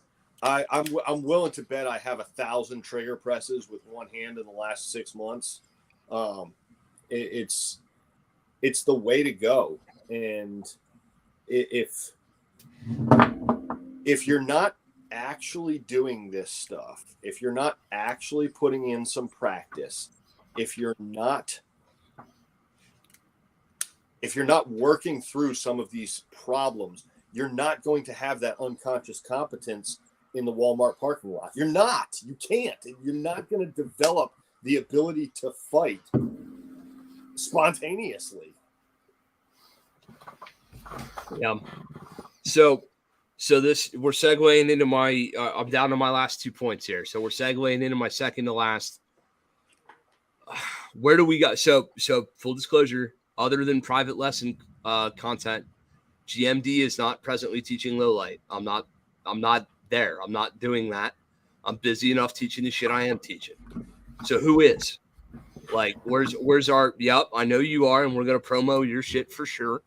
You don't get to come on the podcast and talk about training and not talk about your own training. That's the point. So you're going to talk about your low light shit. Landfair, who, name me 3 traveling instructors I can take low light from. So if I remember correctly, Fisher was Cowan, and wasn't Will Petty? Yeah, Petty does too. Yep. Yeah. So That's just Yeah, and then we can go into night vision, but no, that's just off the top of my head. They're so more Pressburg and Night Fighter. so many obviously. wonder. Yeah, and then also John Dufresne, and so there's so many good people.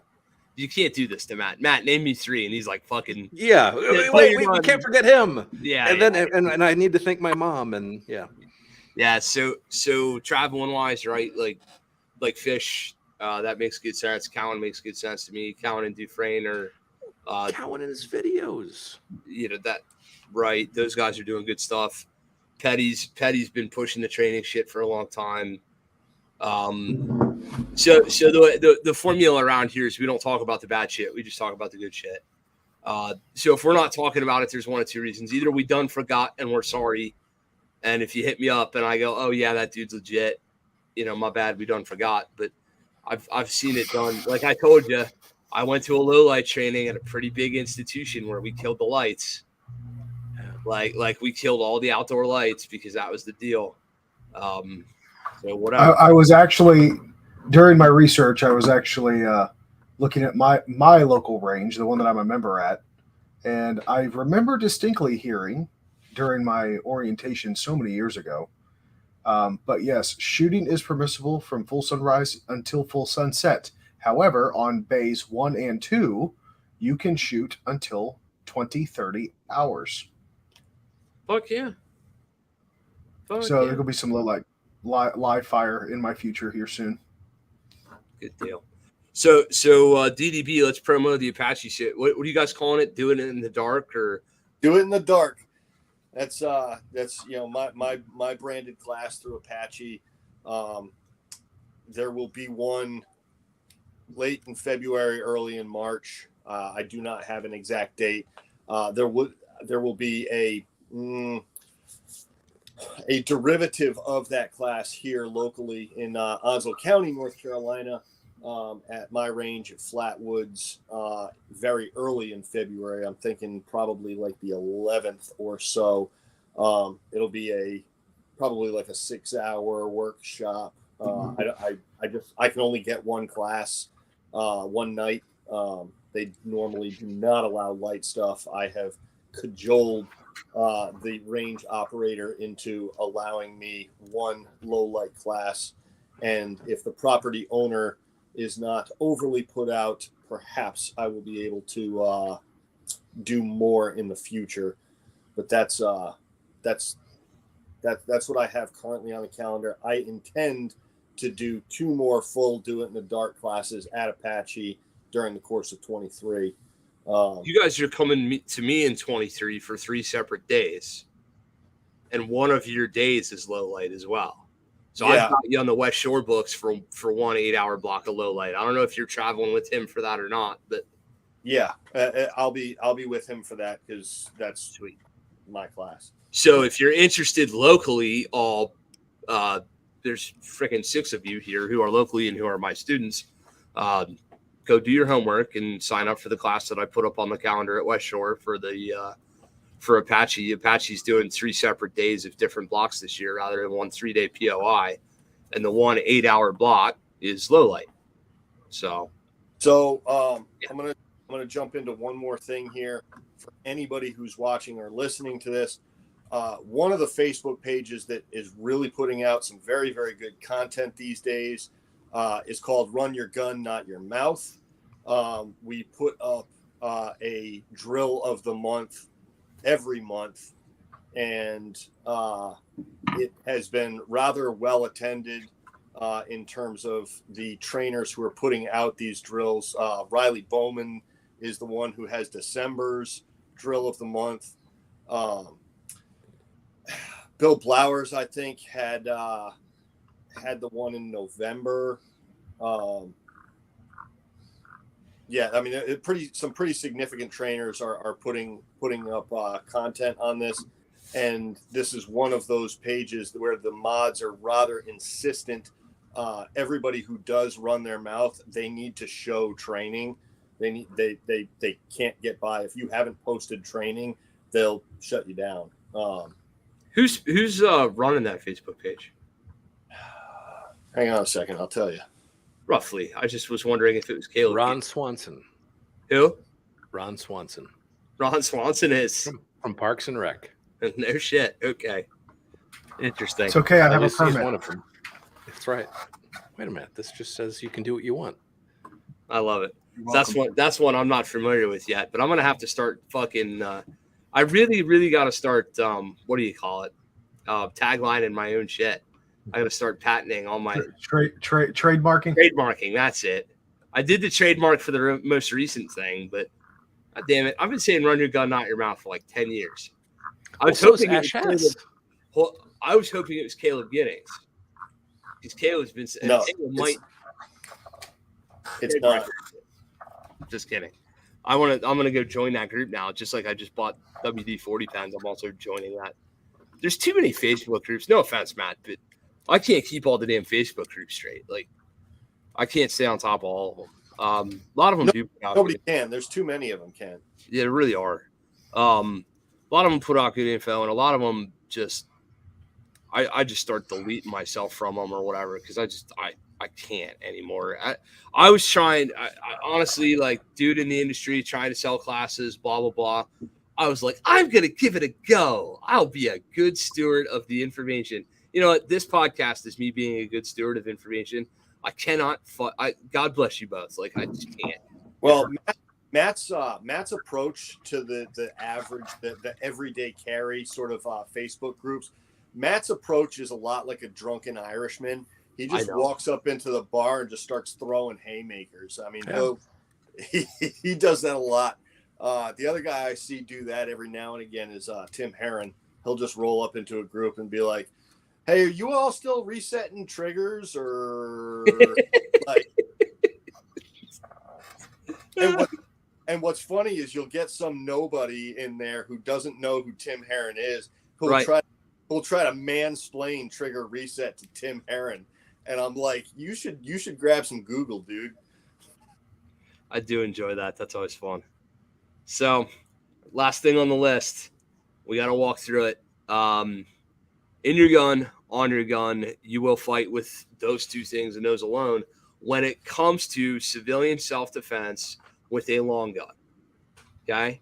So, there aren't many things that I like. I'm not big on the war stories thing, but I'll tell you what. I've had half a dozen situations where I thought might maybe need a gun in my life.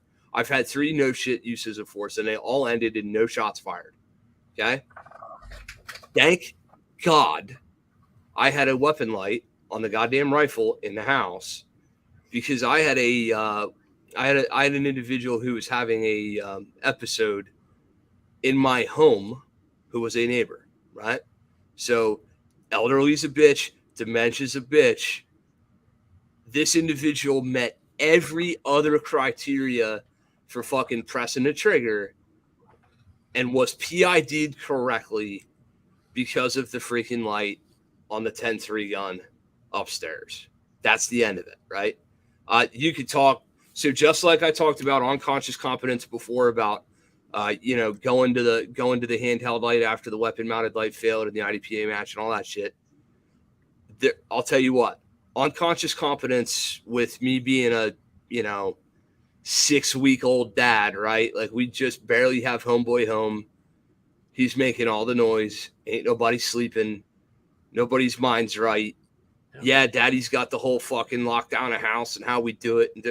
Okay, cool story, bro. Obviously, we had some failures and some chinks in our armor that night. We were lucky to be standing. Like, we were dehydrated and fucking tired and whatever. Something that our viewers and listeners will know about us is Sophia and I have experienced the loss of a child already. So bringing one home, number 2 go around. Where's my head? Well, it's up my fucking ass is where it is. And as it turns out, Murphy picked that particular set of weeks and days to send my disturbed neighbor in through my front door, and she was having a dementia episode. Yep. She does not deserve to be dead. She is not dead. I had a weapon light on. If you don't think my mind was right, you don't think the anger, you don't think the fuck you, You're not harming my family. You're not harming my wife. You don't think that was all flowing out of me. You're nuts. And yet she was PID'd through a weapon light. You know what? She was PID'd from low ready out with a weapon light on that gun. Did she get a muzzle pointed in her general direction? Yep. Yes, she did. This has all been, Lower Allen PD saw a copy of this video, like, when they came to the house, right? Security systems are fucking awesome. No legal, any repercussion whatsoever. As a matter of fact, the good dudes from the local PD and myself did a service to her and her husband, because the only way she got off her meds in the first place was her better half also had a medical episode, which led to her, he was her primary provider. He was the one who, not provide, you know what I mean? He was her caretaker. He's the one making sure her meds are getting kept up on and all that. He had a medical episode. She slips off her meds. Those gentlemen had to go into his home and find him all messed up, in his bed, right? Thank God they're both still alive, 2 doors down. Their kids got involved. This night was the moment they decided to make some changes. Thank God. No more mom and dad living by themselves. We're going to move somebody in with them. We're going to get them professional, nursing and all that. Point being, I can't imagine an argument for a home defense long gun not having white light on it. I'm not seeing very many use cases for why not, other than if you're just Mr. Nods guy and you're like, well, fuck you, because I got that. We own the night. I got that Zach Cox money. I don't need none of your bullshit. I'll just drop my tubes down and we'll go to work that way. But man, so what are some considerations and mounting and switching and how do we do that right? Because we've got a shotgun or a rifle, and we've got potentially multiple users of said shotgun or said rifle. We got switches, we got mounts, all that stuff to be concerned about. Let's tackle the shotty first. Anybody want to give me a couple minutes on shotties and white lights? Either of you guys? It's about the same. They're very similar in setup. 11 o'clock. Yep. High output. And the reason why, and as a matter of fact, this was something I discussed in the firearms class I did today. The reason why it can be, in my opinion, more acceptable to be running that weapon light on the long gun versus the pistol is typically the long gun is going to have better output. So with that better output, we can use more technique, where using a TLR1 HL, we can't use as much technique because it's just blasting out the light. However, a mod light, a cloud, these are going to be much closer to a scalpel, and we can do much more fine tuning work with our lights. And so those long guns provide that much better, or the lights on the long guns are providing a better benefit. So my only mod light sits on my 5.56 gun in the house, and it's just pressure switch right there. If I need it long term, I have the tail cap that I can just press and I can leave it. But having that switch in a common place where anybody who knows how to run a long gun is going to have their hand right there, so that you really don't think about it. Your hand's up here on the handguard. It's instinctive. Shit, I pressed it. And like Matt said, with the amount of candela that's coming out of this thing, what color is the ceiling in 98% of households in America? I know, white. Yeah, mine has mirrors. Right. So yeah. if I don't have these lights on here in my house, and I do that, I light up the entire room. I can see everything. That's not an issue if I do that up there, or if I do that down low. If I'm going off a baseboard, I'm still lighting up the room. There's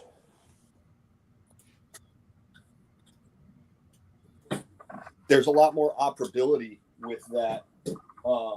Also, for the same reason that it's easier to shoot a long gun than it is to shoot a pistol, is because you have 4 points of control with a long gun rather than 1.5 with a handgun.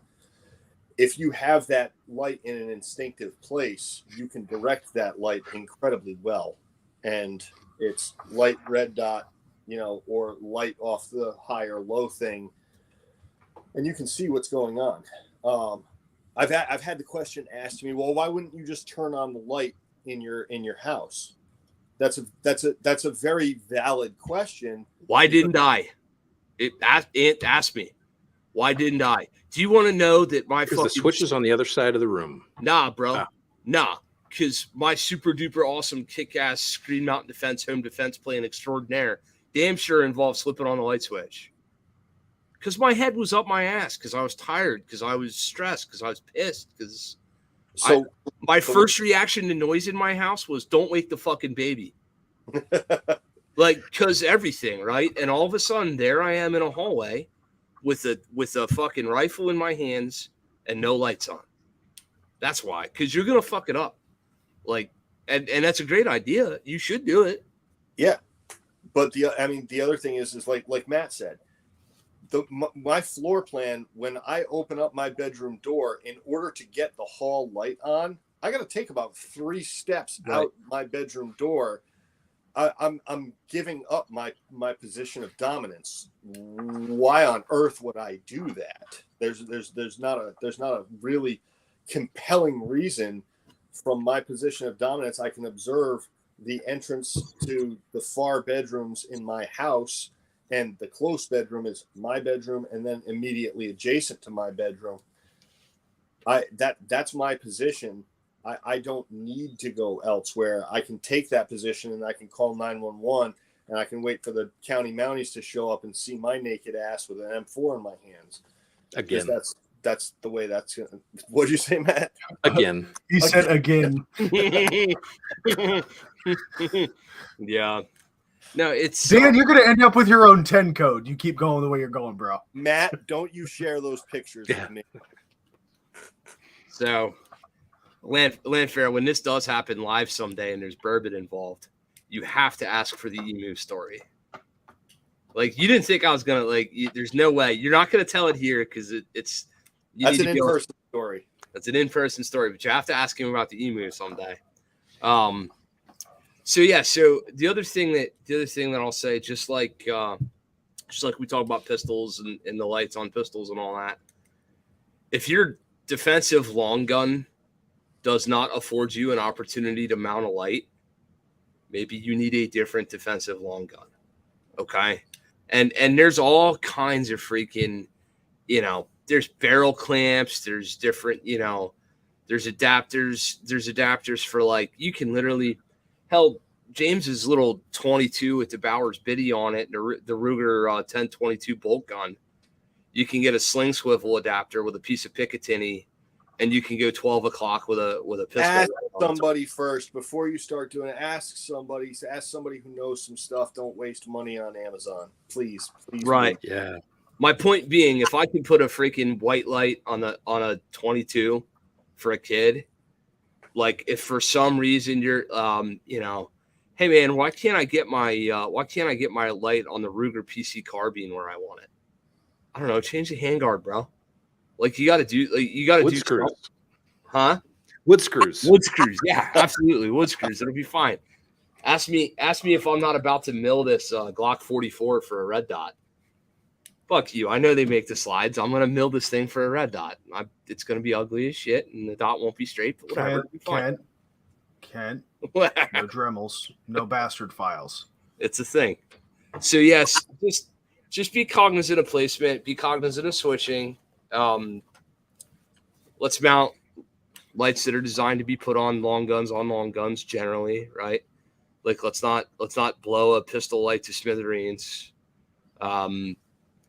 And some lights blow themselves to smithereens. Some do. Some absolutely do.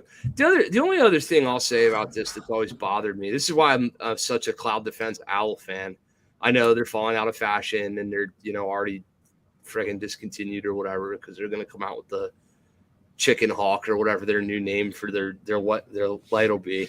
But I love not having to have tape switches and cords and zip ties and all the other shit. That's Yeah, me. you can tell they put a lot of thought into the design of that and the engineering of that light. They did. I don't know if they're having technical problems with it, why they're going away from it or whatever, but I like the idea of keep it simple, stupid, and don't have 17,000 knobs, buttons, levers, and switches. And some of you dudes that are doing the night goon shit, like now you gotta have a pack, and now you gotta have a white light, now you gotta have a can opener, and holy fuck, like this can get a little bit silly pants. Like this can go a little far for some of you dudes. So like I'm trying to keep it simple. I just did a damn, God forbid, I just did a build with a 1 to 10 optic and no offset red dot and no backup irons. I again killed in the streets. I think I might die, but whatever. It's got an Allen and optic on it. What else does it need? A sling. Well, okay, they all have slings. That should be, yeah. You asked the question. Who am I talking? You're right. So I know. I love love it when you say you're right. You're always right. If you had to pick one, what would the light be and what would the rifle be for the house? What are you guys running? You showed us yours. That's a 10-inch 5.56 or? It's actually a 12.5. I'm a huge fan of at least 11.5 for 5.56. That could be a whole other podcast. I got to tell you, I love 300 blackout, and once I'm done with my 300 blackout, that'll probably take up primary residence as the house gun. Is the house gun suppressed? The 300 blackout will be. There you go. I do not have a NFA item as of yet. Cans have come a long way since I started looking at them, and I don't want to waste $1,000, so I want to do it right. I've fired 5.56 indoors in short barrels. Part of the reason I have tinnitus, and I think 300 blackout with a can is possibly, for my particular living circumstance. Now, different living circumstances can definitely play a part here.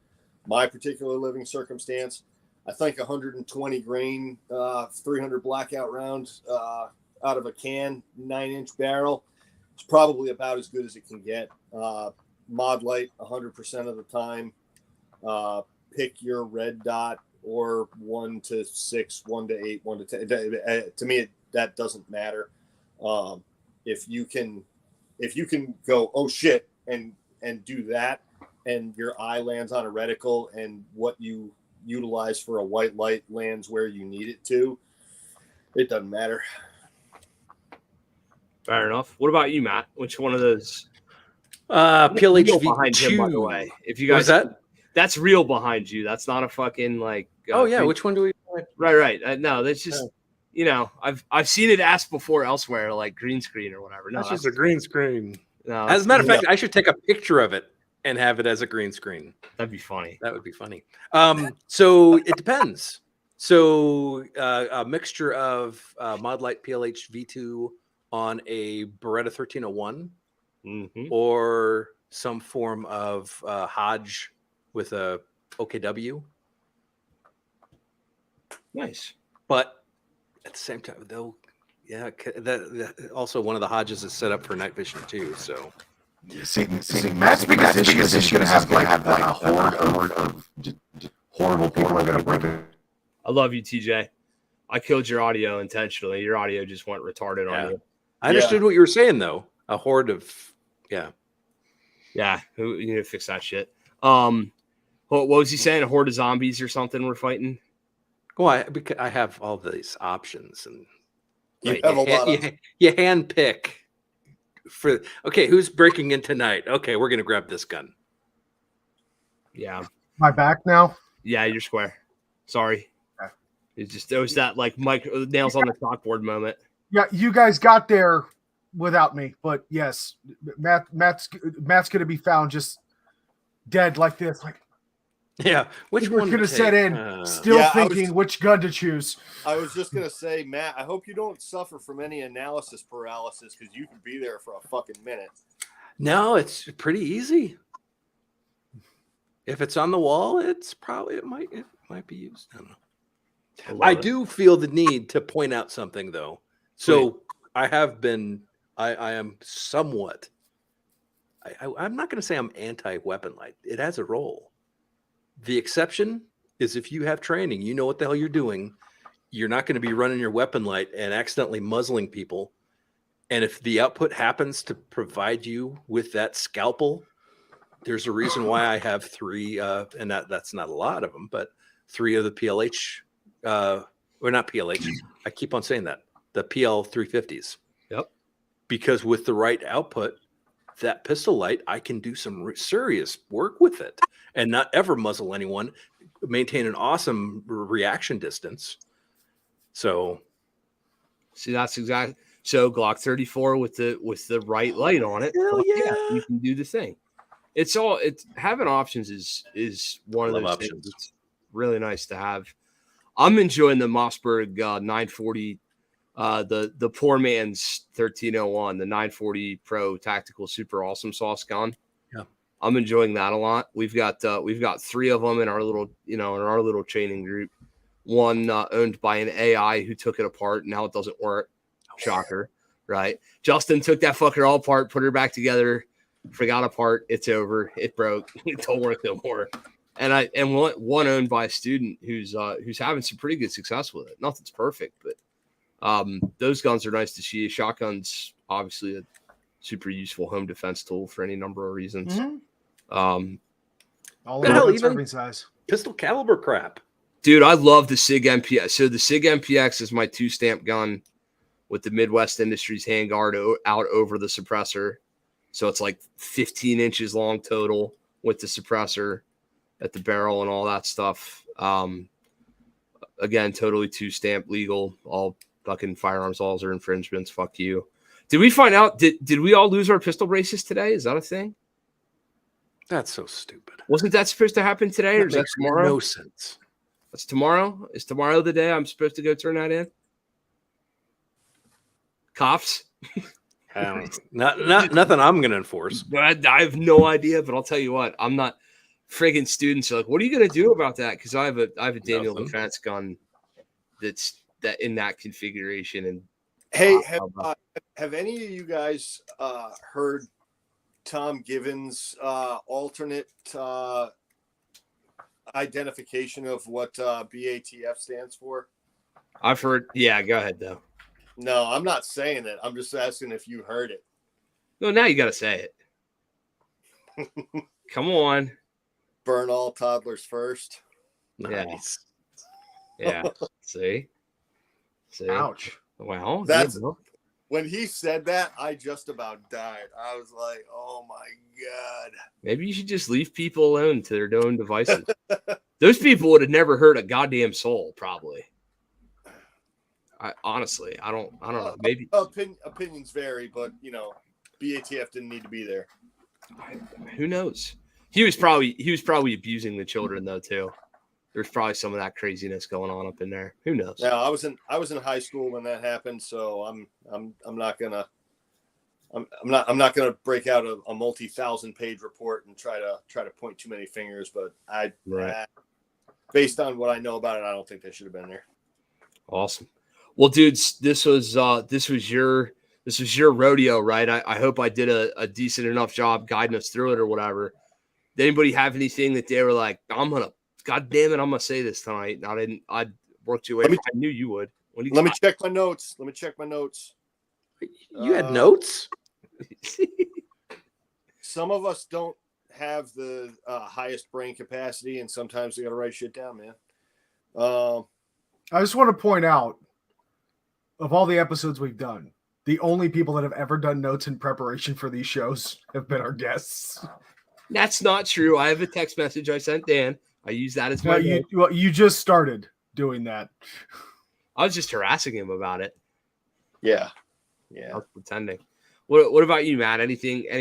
You're the professional here, man. You're the Joe Rogan to my fucking Tony Hinchcliffe or whoever. No, You tell me.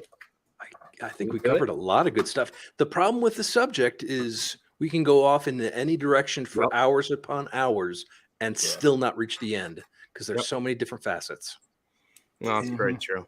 You know, like Matt just said, there are tons of different facets, but the primary message I want to get across to people is, one, weapon-mounted lights are not a necessity for everyday carry. They're simply not a necessity. I don't care who says otherwise. They are a niche tool that can have some positive uses if you have some applicable training. A strong, high candela, high lumen, reliable handheld light in conjunction with a reliable and accurate, easily deployed handgun can solve like 99.9% of conceivable problems that you would have carrying in public. I suggest you do that and get attentive training to those specific things. I'm a big fan of separating my task lights. I have this tiny little chapstick tube size thing that goes in my pocket. But again, I'm a large human who wears large clothing, and I have the real estate to do that. Look, we're in a golden age of white light. There are some fantastic manufacturers who are making some fantastic products. Not all of them are prohibitively expensive. Find some decent training. Ask somebody who knows some stuff. Any one of these people on the podcast, as well as several of whom are in the chat. And get training. Be safe. Awesome, man. Mr. Landfair, where can they find you? What should they do? Well, primaryandsecondary.com is one place. Primary and secondary. You got Patreon. We're everywhere. Yeah, we're on Patreon. We're on Instagram, Twitter, YouTube, you name it. To go off what Dan just said, unfortunately, a lot of people think that they're going to be the exception and they're going to think that they need to have all this stuff. But unfortunately, they're not going to pursue the training that coincides with these special skill sets. So, yeah, it's just sad. But, go out and do the damn thing. You got to go. Yeah. So we can talk about it. You don't try it. Exactly. And we can talk about it and we can think about it. But until we're using it, one of my favorite bits of advice is take your weapon lights, take your handhelds, take all that stuff, preferably not attached to weapons, and go to some of these common areas. Go to car dealerships at night, go to Walmart, go anywhere that have all these different types of light atmospheres and see what your lights do. Because not very many people are going to do that. And have someone go with you and have them wear something non-reflective and see how far those lights are actually going to be effective. And then go somewhere. Window tint. Yeah. Window tint. And then go into a dark area and see how, wow, these lights work great in darkness. But if we add a little bit of ambient light, all of a sudden the lights aren't going to work that great. And it's important for us to know about this stuff before we need it. So training, this is a supplement to training. This is homework for you to do on your own. And speaking of stuff you can do on your own, I highly recommend you go and buy just one damn revolver, a good quality and old school revolver just for your dry fire. Just that double action press. Such a good thing. I was literally prepping moon clips in the GP 100 10 mil. Yeah. Because it's indoor match season, which means it's time for me to dust off the revolver skills. I do like the wheelie guns. Yeah. I do enjoy those. And it doesn't mean you have to carry it. It doesn't mean you have to love it, but it's this double action trigger press is a gym for your trigger finger. That's great practice. So fun fact on the wheel gun tangent. My absolute favorite gun that I've ever owned, and I don't have it anymore, was a Ruger Nuvacero Montado in 45 long Colt.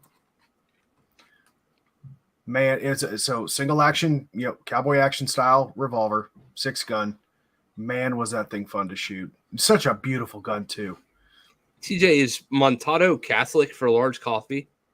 Yes. Actually, it's actually Spanish for mounted, but sure, we'll play that game. Yes, it means coffee. I thought it was close. I thought it was Catholic for large coffee. What do I know? No, I know you like your wheelie boy. I swear to God, I keep threatening to go send one of them away and get them milled for a dot. I keep threatening to try to find. If I could get the goddamn X300s on this gun, I could put it in the floodlight. I know I could carry that GP100 in a floodlight. I know I could do it. I couldn't conceal it for shit, but it'd just be Smith and Wesson had a really fancy pan. Was it the 627 TRR8? The TRR8. Yeah, that's it. You Those can go things were watch sweet. These guys. You go watch Nut and Fancy's 4-hour long review on that fucking thing. No, I've got better shit to do. Well, we know someone that's in a position to. He works for a company that isn't in high regard, but I got to say, one of the revolvers they sent to me has been absolutely bomb-proof. You want to talk about? I'm cool with talking about Taurus. And the 56 and the whole. And I would not be surprised if we're going to be seeing a optic-ready revolver from them in the near future. The A56 executive has been absolutely phenomenal. You talking about the Walker fellas who are now Taurus fellas? Is that what you're? I watched that episode you guys did where you all practically torture tested that 327 Magnum.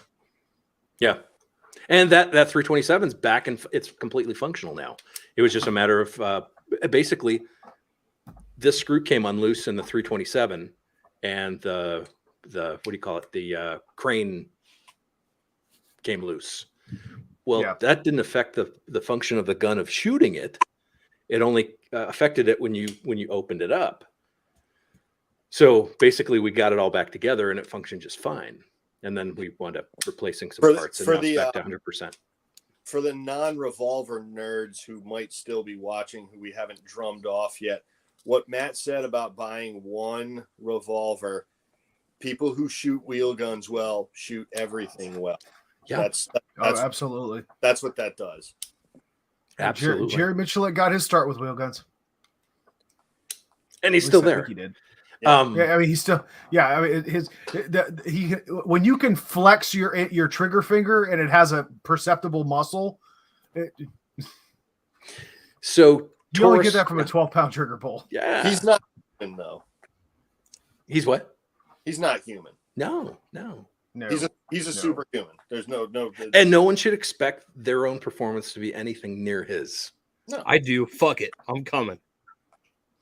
So Taurus, they have their newer CEO came from Walther. I worked with Brett because Walther is a sponsor of primary and secondary.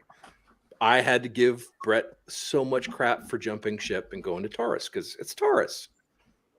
Taurus, it's stupid. And he said, well, you got to try the G3.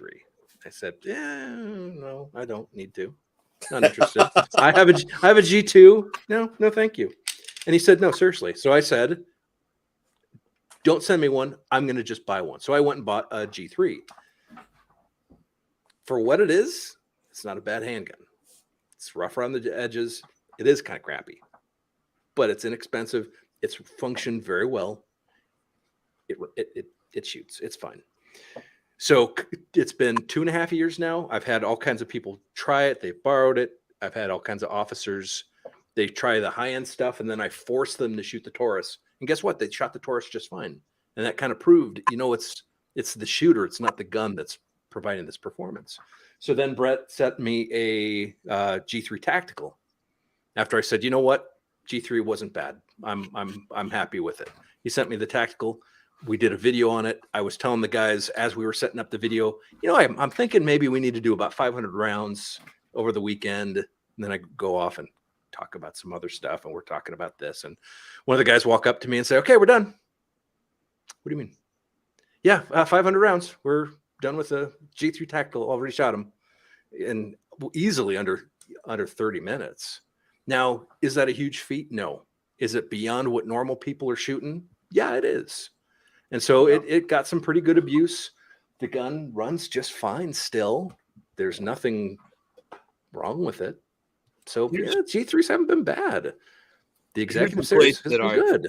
I've come to on this stuff, and it's easy to project our bullshit on others, but we need to remember like who we're serving. And I don't mean to be preaching at you dudes. I know I'm like to the choir on this shit, but here's the deal, right? I've got like fucking domestic violence victims coming to me for private lessons who need a gun tomorrow. Yes. And honest to fucking Christ, need a gun tomorrow. We're dead ass serious. We need a gun. We need a gun now. Does homegirl need to be, do we need to go get her a staccato right now? Or do we need to get her something she can afford and reasonably manipulate to defend like the kid that this asshole shouldn't be trying to hurt in the first place? Because it is. Hello. Like maybe not everybody needs that wall of stuff Landfair has behind him. In many lives and in many circumstances, I do too, but many lives and many circumstances, right? The gun is a fire extinguisher. It is. It's a smoke detector. It's an airbag. It's a seatbelt. You fucking damn sure hope you don't need it, but today you do, and all the other stupid tropes. But it's I got a shipment of freaking 5 cases of 9mm to my house today, and I'm currently in process of doing an article write-up comparing a Walther steel frame $3,000 gun till I was done fucking with it to a Glock 34 $2,500 gun till I was done fucking with it. Be super easy of me to be like, yeah, just buy one of these, you'd be fine. Yeah. And how much nuanced information am I giving, and who am I serving? Because I'm not serving 1,000 me's. Nope. I'm serving 850 me's, 100 dudes who might kind of sort of maybe get there someday. And I might, like, the rest of my friends that I know who are guys like me, maybe I might reach them with some new info. But other than that, are you fucking like the lion's share of the clientele are people who just need help. Yep. I teach private lessons on Fridays, and I have two women that I'm teaching right now, mother and daughter-in-law, and great people. And they both have SIG 365s, just the standard P365. Nice little gun, little small for my hands, but nice little gun. And I was demonstrating a couple things to them about how I wanted them to press their triggers, and it was in live fire. I was using my weapon, and the younger of the two ladies, she asked me, she was like, well, your group in the head is this big here. Is that, because of that red dot, you're presenting it from down here and you're just coming up and hitting that. And so I took my gun, I put it over there to the side, took her gun, and I did the same exact thing with the stock iron sights that I had literally never shot before. And I said, it's not that's nice. I've put a lot of thought, a lot of education, a lot of reading, a lot of time into building that gun exactly the way I want it. So that tool interferes as little as possible for what I want to accomplish. I can accomplish the exact same thing with your handgun that I've never ever shot before, about 10% slower, and maybe 5 to 10% less accurate, depending on the distance at which we want to engage with this. But at this distance, under this kind of time constraint, you're only talking about maybe 10% of added ability with all of that time and thought and energy and money that I've dumped into the pursuit of what works for Dan Brady, because my hands are this size and my fingers have been broken. So I have screwy looking hands, and I have an astigmatism. So this dot works a little better than other dots, et cetera, et cetera, et cetera. A $300 Canic right now for the woman you're talking about, Kent, is probably going to get it done. Lord knows I hope so, right? And that's where you're at, where you're just all these things that we talk about. What do we need a weapon light? Is the shotgun the right thing? Is the rifle the right thing? What class should I? All on down the line. At the end of the day, we need to be tailoring and conveying this information to the user base who's going to be doing something with it. So if y'all just listen to us dudes for 2.5 hours talking about the nuances of weapon lights, and you've yet to figure out grip, sights, and trigger on a handgun, maybe perhaps nuances of weapon lights are not where you need to be spending your time. Amen. Right? Maybe perhaps you need to go back to episode, I don't know, 4 and listen to Miss Tatiana Whitlock talk about how to get brand new shooters in and out of the training community. Mm-hmm. Like maybe there's other stuff that you need to be focusing your efforts on. So this is it's often not a matter of budget. It's a matter of prioritization. Yeah. This damn internet thing, man. I mean, you can Google what is the best anything. What's the best friggin', I'm sitting here with a 4-year-old appliance down here, the clothes washer from hell that keeps breaking. And it's like, oh, now I got to look up what's the best new clothes washer. Holy fuck. You can read 9 pages of clothes washer reviews on the Googles. And you can watch YouTube videos, and there's some dude, there's like the Sling'N Washers podcast right now, and there's 4 dudes up at friggin' 11 p.m. Eastern time talking about Maytags. Like for serious, right? We're those dudes to the outside community. We're so far nerded out deep into the weeds on some of this shit that we forget who we're talking to. Well, I got tired of focusing on what's best. It's boring. I want to find out what works. Well, what's best is certainly easy.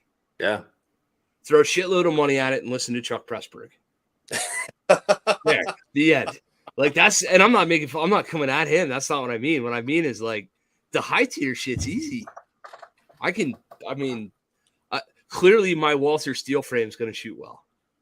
Oh, Matt, didn't you say recently that you grabbed a flashlight brand that shall not be named because you wanted to try it for yourself? Olight. You bought an Olight? Yeah. I have several. How did that go? That's okay. You're not going to like the answer. It's in my police car right now, so I can't use that as an example. I have 2 popular handhelds in my hand right now. If we took these 2 and put the Olight next to it and had them each illuminate a darkened area, most people won't be able to tell the difference between the 3 lights. The output is very similar. If you get a cloud, you're not doing bad. If you get a mud light, you're not doing bad. I can't say that about Olight, but I can tell you the output between the 3, they are almost indistinguishable. The hot spots are very similar. The output, everything. So what is it you're looking for to kind of prove out of the exploration into the budget light, right? Understanding the penchant for handhelds, right? And I'm in agreement with that. Are you looking for just overall durability? Are you looking to see where it might fail, if anywhere? What is it you're trying to discover? I just wanted to use it right off the bat. I wanted to see overall performance. Okay, yeah, there's going to be a step down. The output isn't going to be as consistent as these guys. Is it horrible? No. Has it blown up? No. Have I died yet? No. Would I be comfortable in recommending them? No. But for me, it's neat to see, you know what? At what point did we change our position, or at least a lot of people change their position on that brand HoloSun? A couple years ago, oh, hell no, I'm not going to have that. Chinesium. Yeah. Personally, for me, there's no way in hell I would say anything ever positive about Taurus. And they have not paid me a dime. They actually made some guns that worked. I'm excited about that. I'm excited about seeing companies doing well. Joe Chambers last night was telling me about Rock Island 1911s, and he was saying how they've really improved. That is so cool to hear. Yeah, they really started improving a couple years ago. When I was big into 3-gun, they have a double stack 1911 that actually was it took some tuning, but anyone who's actually shot 20 hell, Matt, your staccatos back there, if you really run them hard, they need tuning, right? Maybe it's in the magazines, whatever have you, but all these things need tuning. It's actually kind of funny at how the higher up you get into that threshold of price point, the amount of care and feeding that goes into keeping it running to the level that you expect out of a gun that expensive, right? Kind of like a Formula One race car. Look at all the shit they do. They practically rebuild the motor every time it makes a pit stop, right? But yeah, I think where things went wrong with Olight was I think they killed a guy. That's right. Did they really? Yeah, one did. Yeah. A guy was I believe he was under a car or under a hood, and he did the like this, and the battery went nuclear and blew his face up, and it killed him. Oh, Jesus Christ. Yeah, so I was gonna say their quality control left something to be desired, but holy shit. But number two though was the Kent's amount gonna have of a stroke. The amount of shilling that they did to get, like, it's like they force fed it down your throat. Yeah. Right. Well, they should shill have on, mounted every shill on YouTube. Every shill on YouTube was like, "Oh, buy Olight! They're having a Christmas special again. It's the middle of July, but you can buy 100 of these. It's like the Joseph A. Bank of flashlights. You come in and buy a silk tie, you'll get 32 shirts, 50 pairs of pants, and a newborn baby for free." What? They should have mounted the Olight on the Springfield Saint and teamed up on their marketing, because it was the same fucking shit, revolutionary. And I'm like, whoa, it's an AR-15, bro. Like, it's that. What do you mean? Not very well done. Like, okay, you know, never been done before, I guess. That's how the meme where the guy that made the common sense recommendation got thrown out the window was born. Right. all this stuff though, Matt, you do have a really cogent point, which is that rising tides rise all ships. Yeah. It's really good that Rock Island and Taurus are making good guns now. Yeah. That being said, it would take nothing for one of these companies that we absolutely love to absolutely tank. Oh, yep. Absolutely. Oh yeah. So we can't rely on these companies are balanced. They're all balancing on a razor's edge. Yeah. Yep. So I'm not a fan of lists. I'm not a fan of saying, this is the go-to for this brand. No, we can't do that. We need to know what these are the standards. But what happened with SIG, right? A 320 dropped, and ND literally ND'd around, and all of a sudden it happened a fair amount with that first generation of 320s, and that's happening again. SIG came this close to just like, just there's a class action lawsuit with 10 departments. I think last I heard it was 10 departments that are suing SIG for that. Yeah. No, I mean, like today. It's like unfortunate. Right now. A whole new set of lawsuits. Some of these companies have for a long. I mean, so I'm an MPX owner, right? This is not like flex on the poor shit. But y'all have any like? I know the three of you do. Y'all listeners have any idea how much money you got to lay out to have an MPX all set up the way you want it? And they're fucking $60-$70 magazines, and they're right. Like, yeah, hey, Kent, let me cue them in. Yeah, it costs the same as a 1989 Honda Civic. Like, it's like right.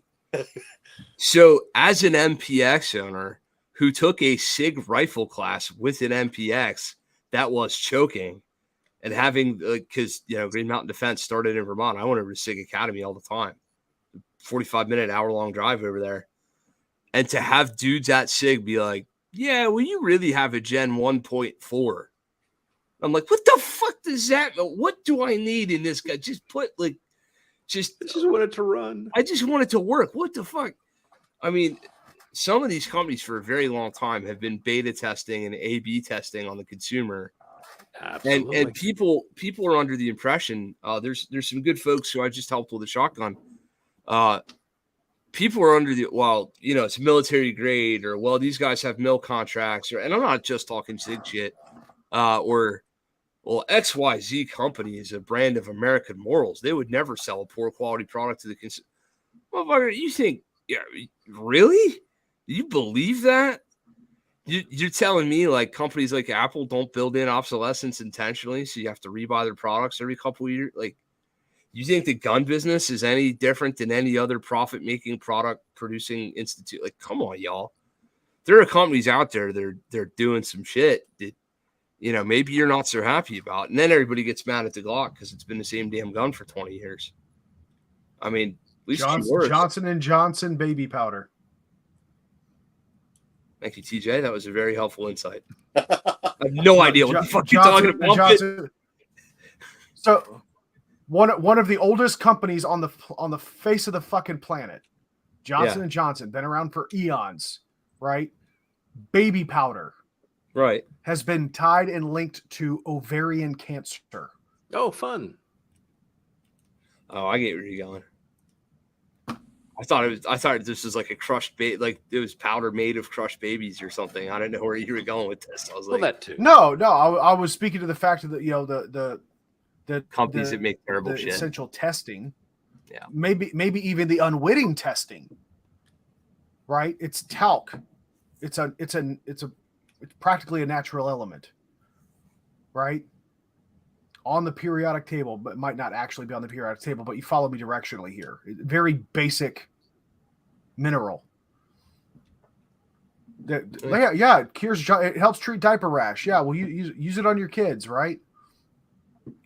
Little girls who have been treated with Johnson & Johnson baby powder at some point in their infancy or their diaper stages. Rash of ovarian cancer cases. All tied back to the use of Johnson & Johnson baby powder. Oh shit.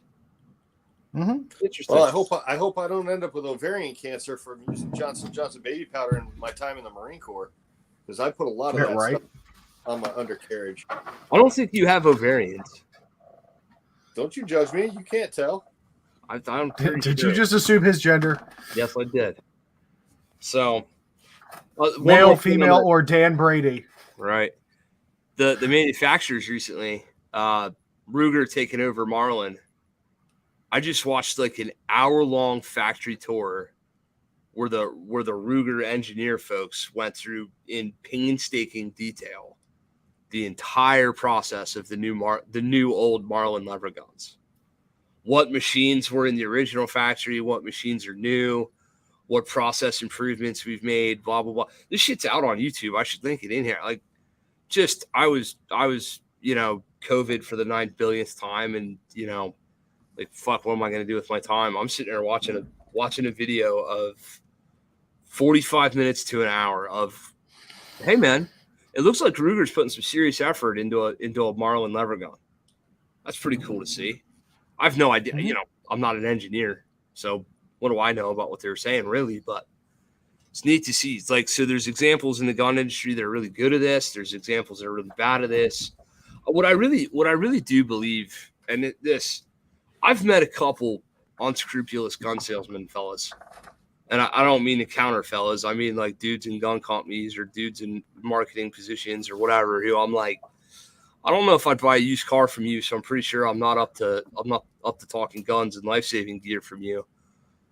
I'm going to tell you what, 98% of the guys and gals that I've met who are doing this are trying to put out good like they're trying to do a good thing. They're not trying to make shit. They're trying to put out a good flashlight. They're trying to put out a good handguard. They're trying to put out a good optic. I'm using the word trying, right? I'm not saying everyone's succeeding, but dudes are trying. So it's one of those deals where it's like, I think sometimes, and I have this experience in my own personal, day job life, big corporations, big Fortune 500 company size, multi-billion-dollar corporations sometimes can't help but fuck a few things up. Mm-hmm. If you touch that much product, that much resources, that much manpower, if you put out that many of X, I don't care if X is a car, a computer, equipment, whatever X might be, you're going to have a bad batch of X. Like, you're going to fuck something up. And it's just going to That's come out. man-made. Right. It ain't going to be good. It's going to be, the Friday gun or the Monday car or whatever joke you want to make, but it's always going to be a thing out there. So the one thing I'm always trying to caution students against is the emotional response to this shit. Right. So we're on here having a conversation about SIG. DDB's over there running his damn SIG for his duty gun, and it ain't his choice, right? So, Dan, you feel good about your duty gun? I mean, initially, not particularly. Now that I got, I don't know, 7,000 rounds through it, I feel all right. You think you need it tomorrow? It's gonna work for you? I mean, I live in an office now with a whiteboard, so thought exercise being my point. Like, would you have chosen if Dan was at the top of the Department of Defense food chain picking out what duty guns are going to be? Would it have been a SIG? No, probably not. Does that mean his individual example, like, he's afraid of to the point where it's going to, AD in his hands? Also, probably not. See what I'm saying? Yeah,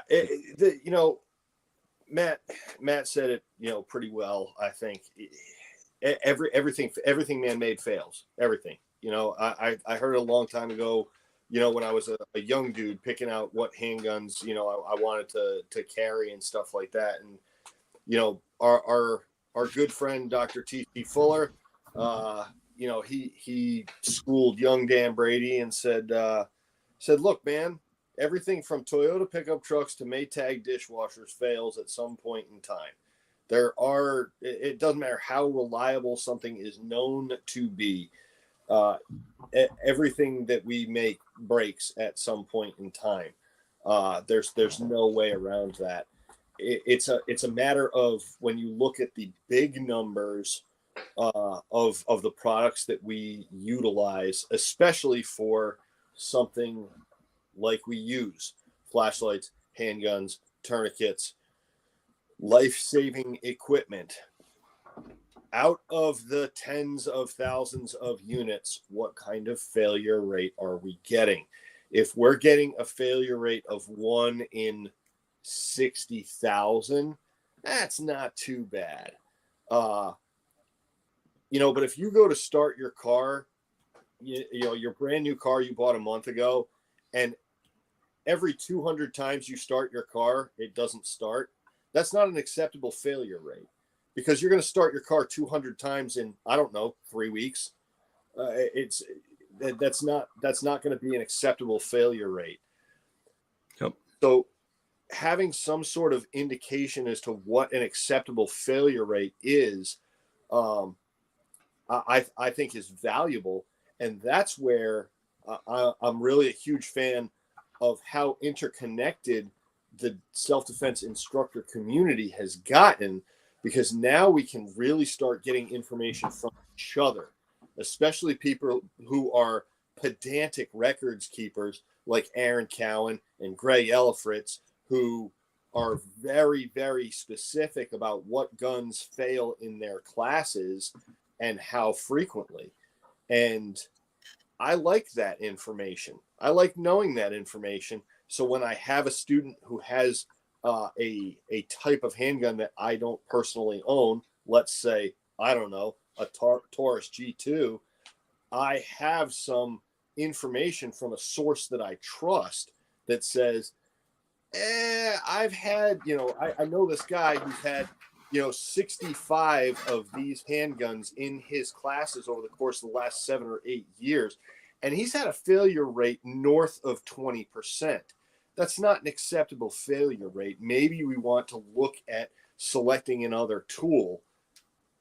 But that's why having guys like Matt who have the industry contacts, or I'm not going to suggest lots of disposable income, but judging by that wall. I found all these. Man, I need to hang out with you.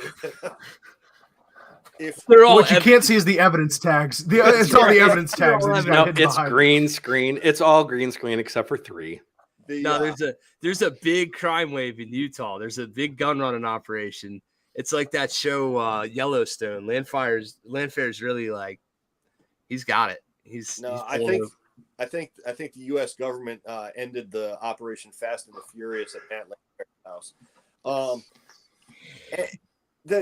My point is that you've got a guy who knows what he wants to carry, has a lot of time, effort, and energy and treasure expended in pursuit of what he knows works. But now he can do the research for other people who can't afford that time, effort, and treasure to get to there. And he can get a Taurus G3C or whatever it happens to be and put, I don't know, 2,000 rounds through it in a couple of months and say, you know what? For a $300 handgun, you're not doing too bad. It'll probably get the job done. Maybe it's worth exploring if you're on a severely limited budget. I think that's insanely valuable. And if we continue to connect through podcasts and through conferences and through other social media information sharing with well-vetted sources of information, the whole rising tide lifting all ships that Kent said, it's simply going to continue to make the community better. And when I put the arm on Kent for me and Matt to get on this podcast, I said that I really admired the effort that Matt Landfair is putting in on the social media just to get the information out there, because out of every 100 people you interact with, 83 of them are assholes, and they're like, "No, I know better. I read this." Only 83? Yeah, I think it's more than that. I'm being insanely generous here. Yes. But, maybe you interact with 100 people directly over the course of 3 or 4 months, but maybe 400 people read that interaction, and maybe it helps 10 of them. Well, you just made the community 10 people better. Yeah. And that's why I do it. And it struck me the way you approach these conversations is very similar to the way I do. And so I'm glad we got to have this kind of interaction. It's closing in on midnight. I wake up at 4:30 to go to work. So on purpose? Look, I'm just happy I'm strictly on day shift now. I don't shift back and forth days and nights anymore. After I turned about 39, that shit started getting really old. So yeah, I'll wake up at 4:30. I'll be in bed by about 7:30 tomorrow night because you dudes have kept me up so late. So all Ken's fault. Yeah, it's 100% my fault. This is what we do. We stopped talking about fucking lights like an hour ago, and yeah, and then you know what? Somebody Bear had to wave a revolver around like an That's asshole. right. Here, just what you just said there, man. You know what? This is gonna reach somebody at that right moment, and it's gonna be worthwhile. And that's so. absolutely. That's all we're trying to do here. And as Brian Horton. Sure, I don't know Mr. Horton yet. Something tells me I might. Do you know who knows Brian Horton? I've interacted with him on social media a fair amount, but at this point, Brian, you'll learn this about me. I'm a terrible dad joke humorist. I'm sorry. Have you ever heard of who? Horton, of course. Exactly what's going on right here. I'm just. All I need to know is have you You'll ever vocalize it. You will verbalize it. I just keep it up here. That's why. That's why. Look, I continue to say that my purpose in this journey is to shortcut the learning curve for everybody else. Yeah. I've mentioned him a couple times before. My buddy Zach Halstead, guy I work with, and who's a new cadre member at Apache. Zach is, 17 years younger than me. He's much younger than me. No, another year or so, and he'll be a better shooter than I've ever been in my entire life. And he'll continue to rise. He'll just continue way past me and attain things I'll never ever attain in my entire life, and that's good. I don't need to be the best. I'm glad that he's not going to spend the untold numbers of thousands of dollars, the untold hundreds of hours pursuing irrelevant shit. He's not going to do that because I already did that work and now he's listening. So down the road, he'll teach somebody and he'll shortcut their learning curve, and it'll go on and on from there. Yep. That's my purpose. That's a phenomenal way to end this, man, because that's a solid point. I think that we all can serve that purpose, and we can all serve that point. And at some point, maybe, just maybe, like that shit gets paid forward and paid back and all that. Because I've had more positive experiences in this business than I've ever had any right to. Right? I still hit the imposter syndrome. Like, why the fuck does anybody even give a shit? Why does anybody care what anything I have to say at all? Period. End of story. I still feel that way. And there's nothing wrong with that either. But the common thread here, man, is that those of us who are putting out this quality info in any form or medium that we're doing it, this is all positive, right? Like, you've got a guy, Apache and GMD could be competitors and could be treated as such. And our two training companies would just be like, wow, their judo's not as good as our judo. And we're our two we've got the Podfather of gun podcasting coming on our little thing to help out. Like, why is there not more of that and less of the bittering back and forth about, what's the best of X, Y, or Z? I think it's getting better. I think you, over the course of the last couple of years, have really seen a lot more cooperation. You look at the top end dudes in the training industry, the guys like Tim Herron and Scott Jedlinski and Bill Blowers and Mark Smith, and you look at these dudes who have these phenomenal skill sets, and you see them co-teaching classes together now. Tim Herron just announced he's doing one with AJ Zito. Down in the desert Southwest somewhere in 23. And I'm like, if I could put two dudes together for 1911 performance, AJ Zito and Tim Herron probably top that list. The only way to make that better would be to have Joe Chambers sitting in a friggin' bench behind the line. That's the only way that gets better. But I think the intercooperation that you're seeing between instructors and the sharing of information is really getting better and better and better. What kind of drives me a little bit nuts, though, is the pushback that you get from some people on some of the low information users on social media of like, well, why should I listen to you? Why should I listen to you? Dude, if you listen to me or don't listen to me, it's not going to matter to me. I'm just trying to help you out because I've already made all the mistakes you're just trying to make. Yep. No, that's exactly it. There's the ego death is real in this, and the further you drive down the rabbit hole, the more you just are entirely willing to shut the fuck up, ask questions, listen.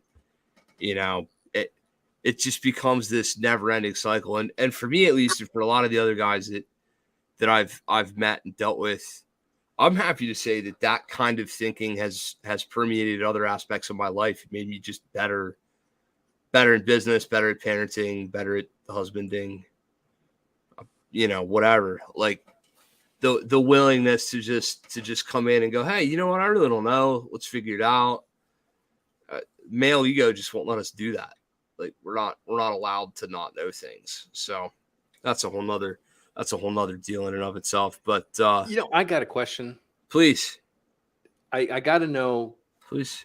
Dan's right forearm, cupcake looking My Little Pony. Yeah. Nothing like talking about tattoos on an audio podcast. Go ahead, Dan Brady. I just saw it and I just had to ask. All right. Yeah. So there's two stories to the unicorn tattoo on my forearm. The first one is the truth. The truth is that my brother-in-law and I were sitting in a bar on St. Patrick's Day, probably about 4 or 5 years ago now. He wasn't my brother-in-law then, but and he said, "You know what? We need matching pink unicorn tattoos on our forearms." And I went, "You have my interest. Why?" And he said, "Well, I think it would just be interesting." And I was like, "Well, that's good enough for me." He said, "But also," he said, "think about it. A guy your size with a pink unicorn on his forearm is going to ask, a lot of questions are going to get asked." And I was like, "That's a fucking fact." I know, Matt, you and I haven't seen each other in real life, but I'm a fairly large human being. And having a pink unicorn on my forearm definitely raises a lot of eyebrows. The third thing that he said was, "But what you need to do is tell a different story every time somebody asks." I don't know how I got these scars. And so the first time somebody asked is I said, "Well, I lost a bet to my gay best friend." And they stopped very record scratchy and went, "What was the bet?" And I said, "Don't worry about it. I lost." So that's how that happened, Matt. Lost the bet to the gay best friend. Dude, I'm going to tell you something. There are few better bourbon-induced storytellers than I've ever spent personal time with. Like, sitting on my porch out here a couple months ago, having you tell that god-awful emu story was just... I don't know if it was the bourbon or the cigar. I was like, don't fucking ruin it. I haven't heard it yet. I'm just telling you right now. Like, what's scary is Dan used to be a cop in a place that I used to kind of sort of live. And, like, when you hear a Dan Brady story retold by a third party and, like, they don't know y'all know each other, that's the ultimate story bullshit detector. I fucking love that shit. When, like, there's the bullshit story that you're like, that's bullshit. And then your other buddy goes, "Did you ever hear about the cop that?" And he tells us, I'm like, how many of y'all could be up in bumfuck Vermont, really? Like, this has got to be the truth at this point. It's just kind of funny how that works.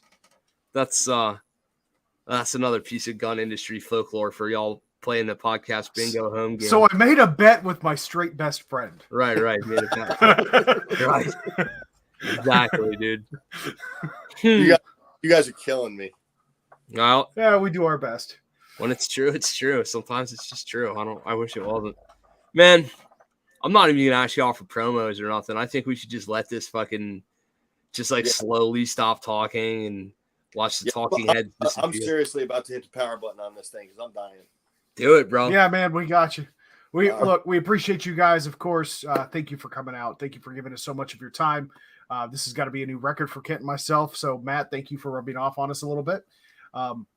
Folks, we love bringing you this amazing content and these amazing people into your lives. We thank you for giving us some of your time as well.